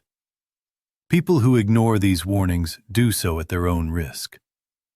There are corners of the Appalachian Mountains where the veil between the known and the unknown is thin. Places where the earth itself remembers what humans have forgotten. Places where encounters like mine aren't just stories, they're reality. So now I tell these stories. I tell them to colleagues, friends, and one day I will tell them to my children. They're lessons, warnings, survival tools. And anyone planning to wander deep into the wilderness should learn them. Respect the old knowledge. Pay attention. Trust your gut. And remember that sometimes the danger isn't just the terrain. It's what's waiting, watching, and smiling in ways no human ever should. Because in the Appalachians, some legends are real, and ignoring them can be deadly. Some sights stick in your mind forever. The kind that twist your sense of reality and leave you questioning everything you thought you knew. I learned that the hard way on a bitter December afternoon 2 years back, and the memory has shadowed me ever since. My name's Logan. I'm 31, a software developer, and I relocated to Asheville, North Carolina 5 years ago for work. I picked up mountain biking soon after as a way to stretch my legs, escape the glare of monitors, and lose myself in the forest. Over time, I pushed myself farther, seeking trails that weren't on maps, routes that most folks didn't dare tackle. The week between Christmas and New Year's is weird. Time feels suspended, like reality itself is holding its breath. Everyone else was busy with family, traveling, or recuperating from the holidays, leaving me alone with a few days off and an itch to explore. I had caught wind of some abandoned logging roads in Pisgah National Forest that reportedly connected to early 20th century mining sites. The tip came from a forum post by someone who claimed to have stumbled across it years ago. Directions were vague, and no official map marked the location. I spent hours cross-referencing satellite imagery with the cryptic forum descriptions until I thought I had pinpointed the area. It was tucked away, reachable only via forest roads overgrown and neglected for decades. The forecast promised clear skies and temperatures in the low 40s, crisp but doable. I packed extra layers, snacks, tools, and told a buddy my route before heading out early on a Tuesday morning. The first hour of riding was uneventful. The old forest road rutted and tangled with roots, but still rideable. The woods were stripped bare, skeletal, winter having leached the color from the trees. Everything was shades of brown and gray, the kind of scenery that makes the mountains feel raw, exposed, and eerily quiet. Side trails flickered past, some faintly marked, others barely perceptible under fallen branches. I stopped at each fork to check my GPS and notes, matching what I saw with my painstaking map work. By mid-morning, I found what looked like the turnoff described in the post, a faint break in the undergrowth more than a real path. The compass lined up, and the terrain fit the description. I shoved my bike through thick laurel and fallen logs, following what had once been a road, now swallowed by decades of forest. After roughly half a mile of slogging, the vegetation gave way. I emerged onto a wide path that clearly had been engineered. The slope was too consistent, the curves too deliberate to be natural. I pedaled for 20 minutes more, steadily climbing, until the trail opened into a long abandoned clearing. Young saplings and brambles were reclaiming the space, but the flattened ground and traces of gravel hinted at its artificial past. At the far end stood a wooden structure, partially caved in but still upright.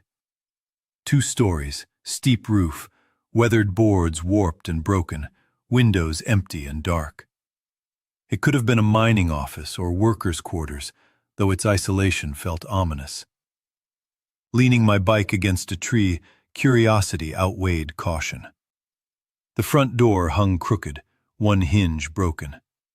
A gentle push swung it open with a low groan. Inside, a stench hit me immediately. Rot, mold, and something else I couldn't name. The floor was littered with shattered glass, broken furniture, and dead leaves blown in through the broken windows. But the walls drew my gaze. Covered from floor to ceiling in cramped, frantic writing, pencil or charcoal I couldn't tell. Every inch of surface filled with words. It wasn't typical graffiti. It looked like obsessive documentation, a log or journal spanning years in the late 1960s and early 1970s. I shone my phone's light closer. The entries detailed observations, though of what was unclear. There were mentions of sounds from the treetops, signals at particular bearings, vocalizations recorded at specific hours. It read like field notes, but increasingly frantic. Supplies vanished. Strange arrangements of sticks and stones appeared around the clearing. Voices echoed in the forest, mimicking the writer's own calls. The air chilled in a way the winter couldn't account for. My instincts screamed to leave, but I couldn't tear my eyes from the words. The entries grew personal, desperate.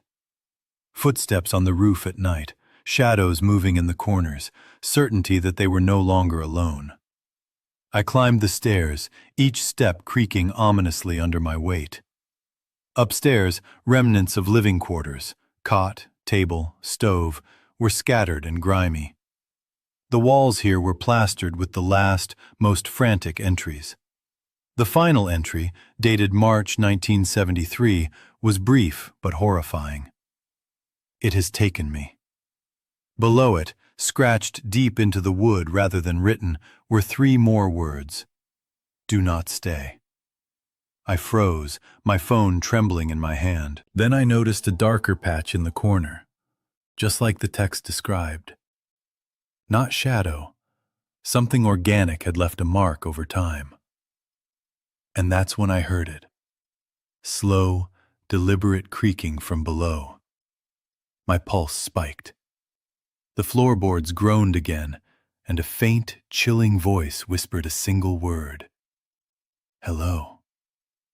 It was my voice, my exact pitch, my exact tone. I hadn't spoken, I hadn't moved my lips, but there it was, calling from the darkness below. I didn't hesitate. I scrambled to the nearest window, forced it open, and climbed out onto the narrow overhang. The drop to the ground was rough, bruising my hip and shoulder, but I made it. I grabbed my bike and pedaled like a man possessed, not daring to look back. I didn't stop until I reached the main forest road, still glancing over my shoulder, half expecting to see something stalking me. The ride home blurred into hours. My mind raced through rational explanations. Structural noise, an animal, my imagination running wild. But the voice had been real. Impossible, but real. Back at my apartment, I tried to trace the building's history. Nothing.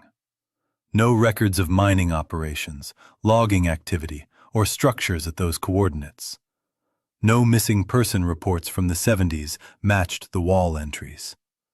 It was as if the place had never existed, or as if someone had wiped it clean from memory. I went back to the forum where I first read about the logging road, hoping to contact the original poster. The post was gone, completely vanished, not just deleted. I searched archives, browser history, every trace. Nothing. I haven't returned to that area. Not once. I don't know if the structure still stands or if the writing is even there. Part of me wonders if it was all in my head, a hallucination fueled by isolation, winter cold, and my own obsession.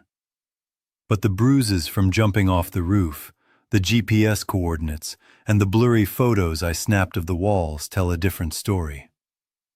Most terrifying of all is the memory of that voice, the way it perfectly mirrored mine, echoing from the darkness inside that decayed building. Some places in the Appalachian Mountains are older than we can comprehend, holding secrets that shouldn't be disturbed. I've come to accept that some mysteries aren't meant to be solved. Certain ruins and abandoned trails exist for a reason, tucked away to protect us from what lingers there. I ride the mountains less aggressively now. I stick to marked paths. I ignore rumors of lost logging roads, hidden mines, and forgotten cabins. And if I ever hear the forest go silent in a way that doesn't feel natural, I turn around without question. The experience changed me. It reshaped the way I see solitude, the way I perceive time, and the way I understand fear. I realize now that danger in these woods isn't always obvious. It doesn't roar or charge. Sometimes it watches, waits, and whispers in voices that feel like your own. It's patient. It's cunning. And it's older than any trail or tree. After that December ride, I started researching other reports from Pisgah and surrounding areas. Tales of hikers hearing footsteps when no one was there. Of cabins appearing in places that should have no structures. Of voices echoing from deep hollows. My story fit a pattern. Other explorers and locals had described similar phenomena, often dismissed as folklore or exaggeration. But I can't dismiss it anymore. I can't ignore what I heard and saw. Months passed, and I tried to bury the memory. But the forest has a way of calling you back. One quiet morning in early spring, I went for a short ride on a familiar trail closer to town. The trees were just beginning to leaf out, and the air was crisp with a hint of frost. For a moment, everything was normal. The sound of tires on gravel, birds calling, sunlight filtering through the branches. Then the forest fell silent. The silence wasn't empty. It felt deliberate, almost sentient. I froze. The hair on my arms and neck stood on end. I didn't move forward. I didn't look for explanations.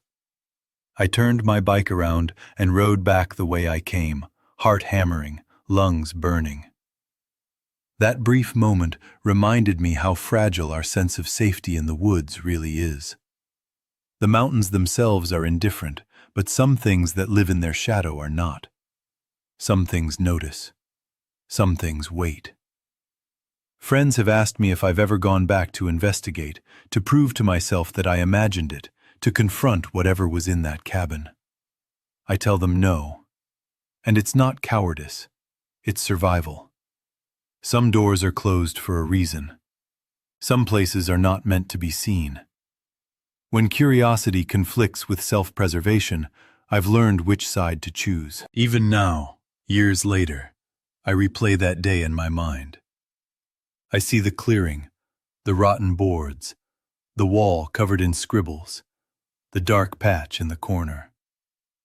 I hear my voice calling from nowhere, impossible yet undeniable. I wonder what that thing was, or if it even had a physical form. Was it an echo of the past? A remnant of some ritual? A predator that mimics its prey? I don't know. And I don't want to know. Some knowledge comes with a cost. Some experiences leave marks on the mind that never fully heal. I keep my GPS coordinates and photos locked away, a silent warning to myself. And when I ride, I stay vigilant, tuned to the rhythms of the forest, to the creaks, snaps, and whispers that hint at things unseen. I've learned to respect the mountains in a new way. Not just as terrain to conquer, but as a place full of mysteries and warnings. The forest is alive in ways we can't measure. Shadows move when you aren't looking. Sounds echo from impossible directions. And sometimes, when you think you're alone, something else is there. Watching. Waiting. Patient beyond comprehension. That December afternoon taught me a truth I can't unlearn. Curiosity can be dangerous. Solitude can be treacherous. And some ruins in the Appalachian Mountains are better left untouched. So now I ride cautiously, carefully. I avoid hidden paths. I ignore abandoned cabins. And I trust instincts that once would have seemed paranoid. The forest has rules older than any map or guide, and it communicates in ways humans barely understand.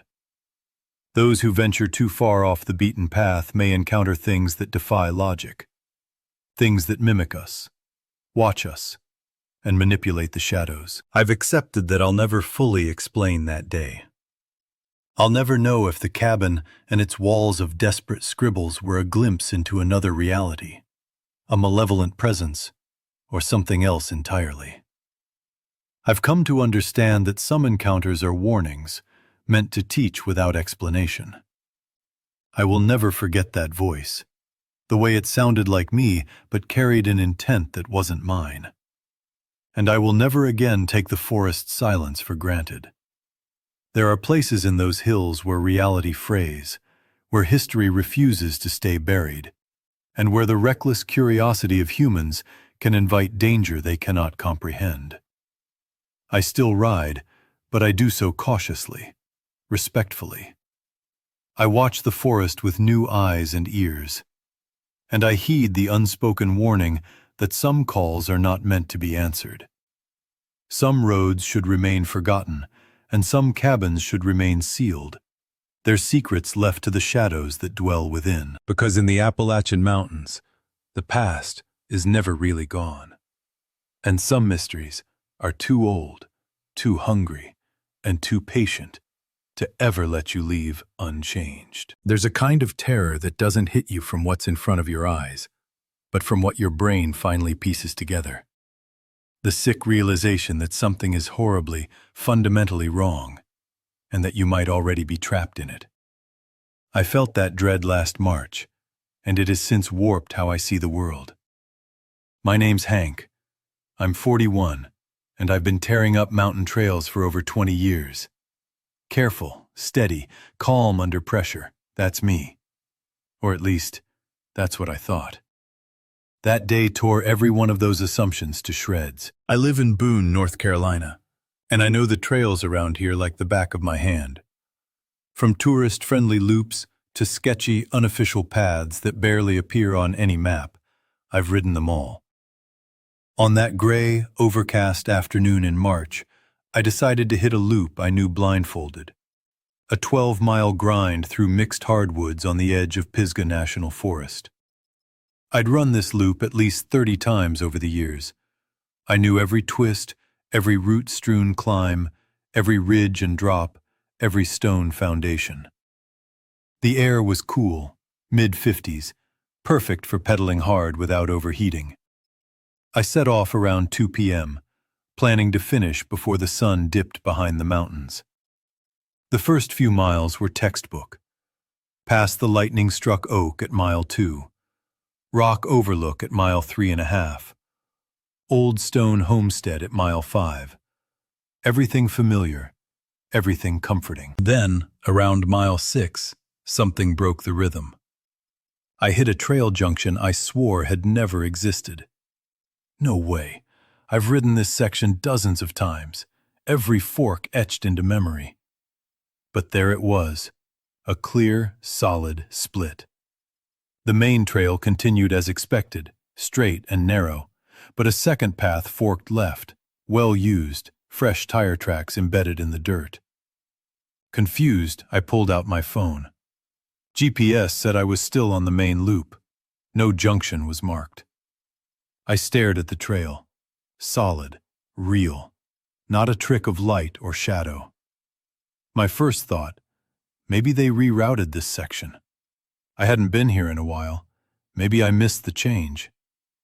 I shrugged off the unease and continued straight, noting I should report the unmapped fork to the trail volunteers. Less than a quarter mile later, another junction. And then another.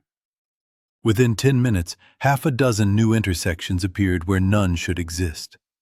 Wooden posts, colored blazes, all official-looking, but absent from my GPS. Unease bubbled into tension. My stomach knotted. Something was off. I tried to orient myself. Forest looked normal. Oak, hickory, pine, exactly as it should. But the trail? It had turned alien, a maze that ignored every memory I had of this land.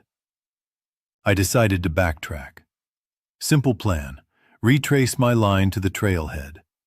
Except the moment I turned around, the path behind me had multiplied. 3 trails split off, each worn, each legitimate-looking. I had just ridden past this spot, no junction in sight. Panic crept in. That crawling, icy fear from your gut to your fingertips. I checked my phone. GPS insisted I was on the main trail, 6 miles from the trailhead. Reality, however, said otherwise. Trails twisted in ways my mind refused to process. I tried calling for help. No service. Isolation. Total.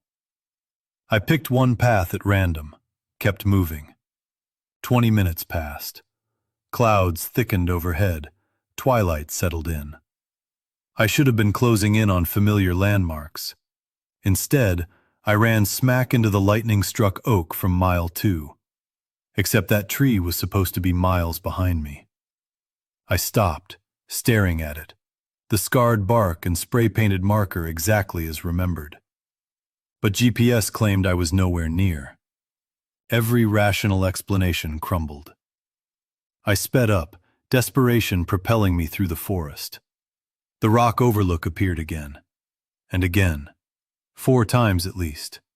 Same view, same rocks. My GPS danced across the screen, showing movement, yet every landmark repeated like a broken record. The sun dipped lower. My gut sank. This wasn't getting lost. This wasn't a navigational error.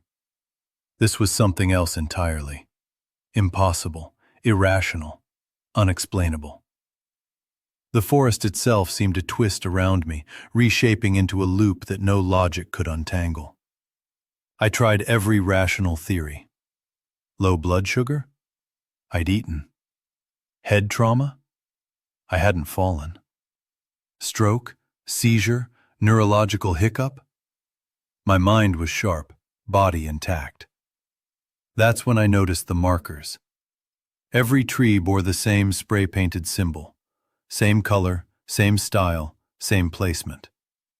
Dozens of trees, endlessly repeating. Either someone had meticulously marked everything, or I was being trapped in a twisted loop that defied physics and geography alike. I pulled out my phone. GPS still worked, showing my position updating. Yet the physical world refused to match it. I rode in straight lines, yet the trail looped beneath me. I passed landmarks I should have left behind hours ago. My mind reeled. The fading light gnawed at my nerves. I realized I couldn't rely on the trails anymore. They were betraying me. Whatever trick the forest was playing, I had to go off-map, trust the terrain itself. I picked a direction based on slope and compass, pushing my bike through dense underbrush. 15 minutes of grueling effort felt promising. I thought I was breaking free, forging a straight line toward the trailhead. Then I burst out of a thicket, and back onto the same trail. Same blazes, same worn dirt, same twisted familiarity. My blood ran cold. I screamed, a raw, guttural sound swallowed by the woods. It bounced back at me, warped, mocking. The forest felt alive, aware, laughing at my fear. My chest heaving, I considered the unthinkable.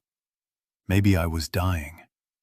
Maybe this was a hallucination, my brain collapsing under some unseen pressure. But I felt real. The cold air burned my lungs, my palms ached from gripping the handlebars, my legs screamed from hours of riding. No hallucination could feel this tangible. I forced myself to calm down. I had to keep moving, had to maintain some sense of order.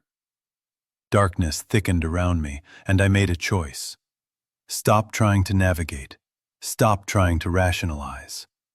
I'd ride until something changed, or until dawn.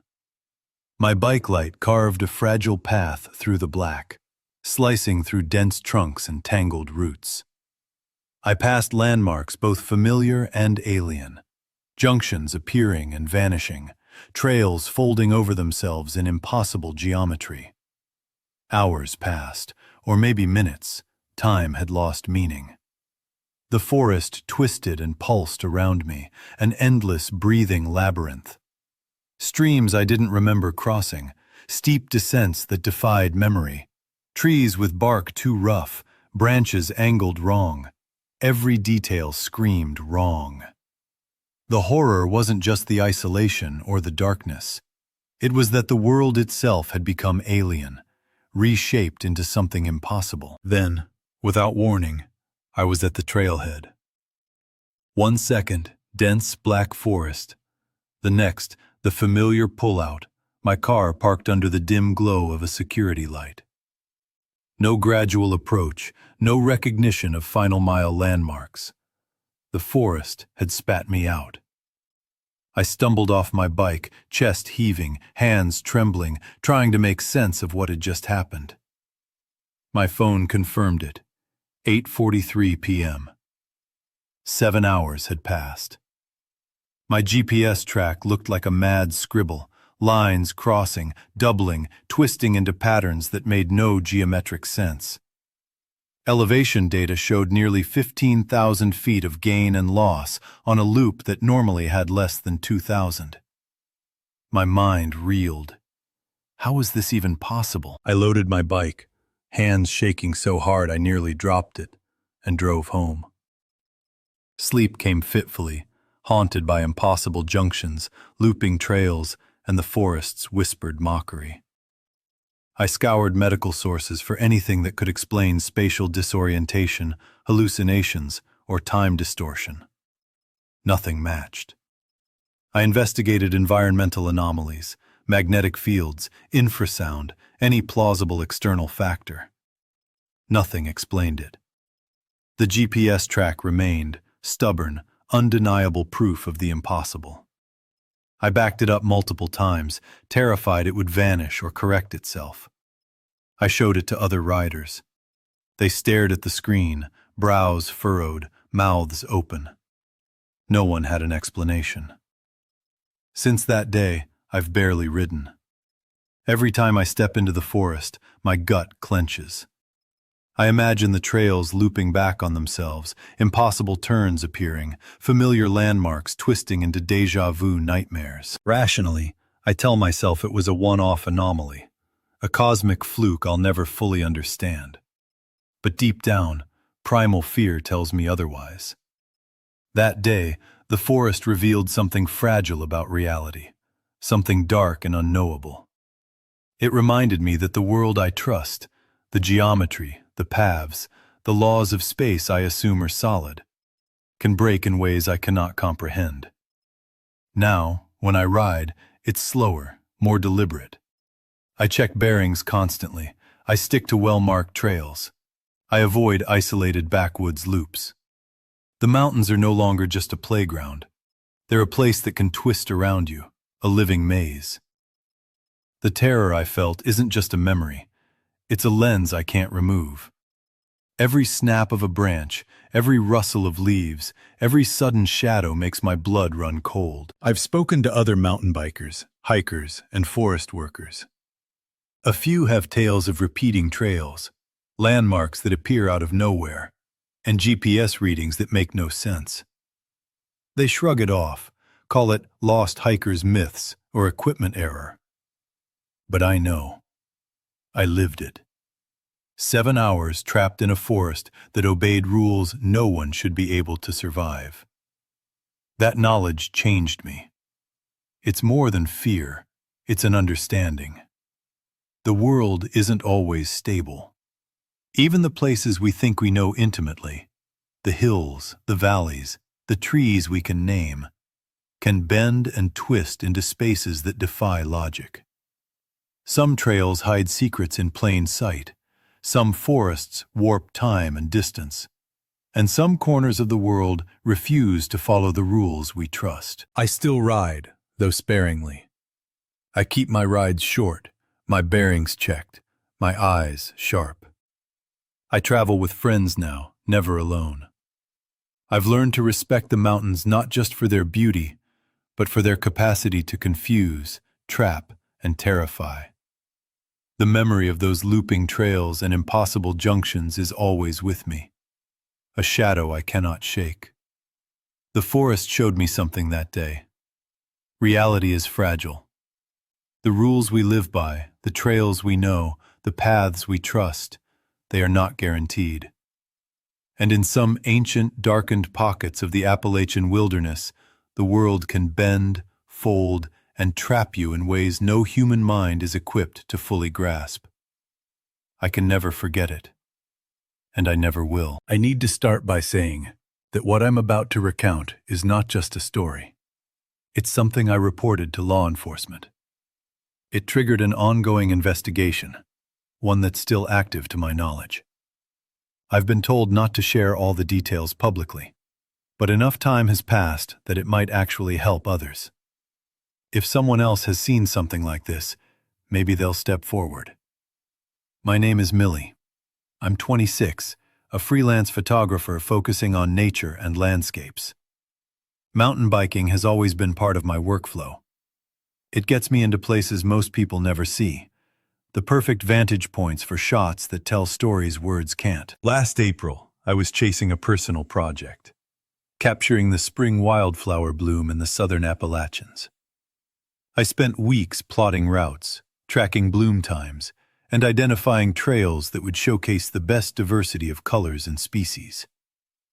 One place kept showing up in my research, a hidden valley in the Cherokee National Forest in eastern Tennessee. It wasn't on maps, blogs, or guidebooks. The few mentions I found hinted at spectacular blooms, including rare trilliums and ladies' slipper orchids. I arrived at the trailhead on a Wednesday morning in mid-April.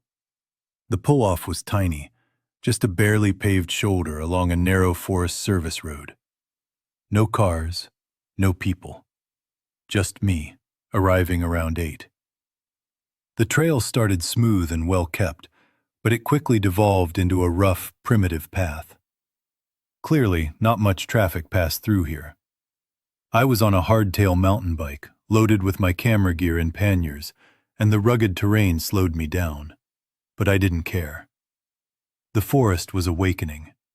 Young green shoots, bloodroot, and hepatica peeked from the brown litter of last season. About 3 miles in, I reached a fork. The main trail climbed along a ridge, but a faint, almost hidden path dropped toward a creek valley, the very area I wanted. This was where the flowers would be thickest. I took it. In places too steep or overgrown to ride, I walked my bike. Slowly, the creek came into view, and the valley opened like a secret garden. Flowers stretched across the forest floor, just like I had imagined. For the next 2 hours, I drifted through a haze of focus, setting up shots, waiting for the perfect light, immersed in the kind of meditative flow only photography can bring. Then, around 11, something pulled me out of my trance. About 200 yards upstream, a structure loomed among the trees. At first glance, I thought it might be a hunting blind or a forgotten cabin. But as I crept closer, I realized it was something else entirely. A small outbuilding, built of fairly new lumber, topped with a metal roof, completely windowless. It didn't belong here. Not a historical remnant. Too deliberate. Too maintained. A worn path approached it from a side route I hadn't come from, showing signs of regular use. My curiosity spiked immediately. I'm the kind of person who notices details, who wants to know why things are as they are. I crept closer, camera swinging, focusing on the building. The door was padlocked, heavy-duty. No signs, no markings, nothing to hint at purpose. But then I noticed the oddities. A generator covered with a tarp, fresh tire tracks heading a different way than the trail I'd taken, and a faint chemical smell in the air, sharp, unnatural. Every instinct screamed to leave, but my mind needed answers. Public land or not, this was weird. Who could just build something like this here, and why? I circled the building, looking for clues. That's when I spotted the ventilation system, discreet but substantial. And nearby, partially hidden under brush, several large plastic containers, the kind you'd use for chemicals. A sinking feeling hit me. I grew up in rural Appalachia. I knew what clandestine meth labs looked like from news reports and PSA warnings. My phone had no service, which made sense in this remote valley, but I snapped several photos. The building, the generator, the containers, the vents. Then I heard an engine, far off but closing fast. Someone was coming down that hidden route. Panic shot through me. I ducked into thick brush about 50 yards from the building, hunkering behind a fallen log, still able to see but mostly concealed. Within minutes, a four-wheeler appeared, towing a small trailer. 2 men, mid-30s to 40s, work clothes pulled up, one unlocking the padlock, the other unloading boxes. I should have stayed hidden. That would have been smart. But my instincts as a photographer overrode caution. I carefully lifted my telephoto lens and started shooting, capturing every movement. The generator drowned out the shutter noise. I got a dozen shots before disaster hit. Either a reflection glinted from my lens, or the man glanced my way. But suddenly, he pointed in my direction. Both men were moving toward me. My brain screamed. I grabbed my bike and tore through the underbrush, heart hammering, branches whipping against my face. I abandoned the bike, tangled in thorns and laurel, and ran with my camera bag bouncing against me. My only goal was the main trail, my car, safety. I have no idea how long I ran. Minutes or hours, the forest blended into an unending tangle of shadows and roots. I hid behind a massive oak, trying to catch my breath, listening. The forest seemed alive, watching, echoing the crunch of leaves as I froze. No signal on my phone. I stayed there 20 minutes, barely daring to breathe, until I convinced myself I had lost them. Then, cautiously, I picked a route back toward the trail using the sun and terrain. Over an hour later, I stumbled onto it, and another 45 minutes brought me back to my car. Hands shaking, I realized I couldn't leave it. I called the sheriff's department from the nearest town with cell service. I explained everything, showed the photos. The response was immediate. Deputies arrived within 30 minutes. By the next day, a joint task force with DEA and Forest Service officers was moving in. I insisted on accompanying them, but only with armed backup. The building was still there, but abandoned in a hurry. Padlock gone, door swung open. The interior stripped of most equipment, but enough remained to confirm my suspicion. Chemical residues, ventilation modifications, scorch marks. Surrounding the building were more hidden structures, suggesting a sprawling operation.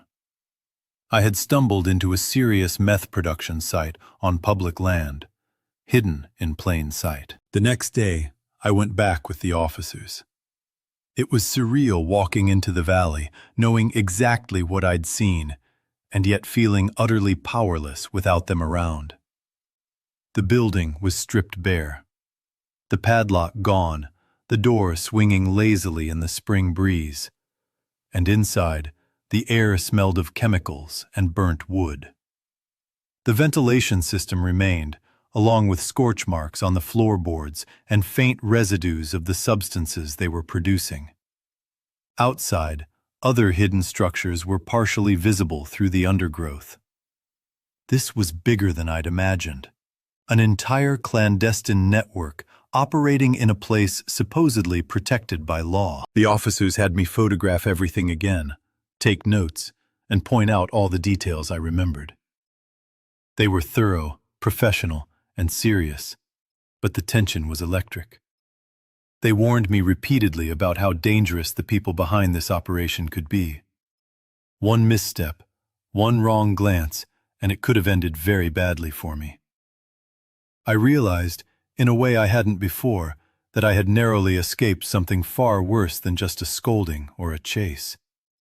This wasn't just illegal activity, it was a calculated, dangerous enterprise hidden in the wilderness, where nobody could hear your screams. Over the following weeks, the investigation intensified. I was interviewed multiple times, asked to turn over all the images, and told I might need to testify if arrests were made. My life became a strange mix of normal routines and high alert. Every time I biked or hiked near any trail, I scanned for cars, trucks, ATVs, anything out of place. Every rustle in the trees made my heart jump. I had seen the darkness humans could hide behind the beauty of the forest, and I could never unsee it. Eventually, authorities arrested 3 men connected to the operation, but the investigation suggested more people were involved, still unidentified. My bike was gone. I don't know what became of it, maybe hidden, maybe destroyed, but I never went back for it. I followed all the advice given, varied my routes, reported suspicious behavior, and stayed alert at all times. The idea that someone could be tracking me, trying to prevent me from testifying, was terrifying. But I learned to carry that fear without letting it control me. My work changed drastically after that. I no longer ventured into remote spots alone. Every outing was logged with friends or family, with clear timelines and locations. I started carrying a satellite communicator, just in case I needed to send a message where phones couldn't reach. I stayed away from anything unusual, abandoned sheds, unexpected trails, structures that didn't belong. Curiosity, I realized, could almost kill you if wielded recklessly. The valley stayed in my memory, haunting me long after I returned to safer trails.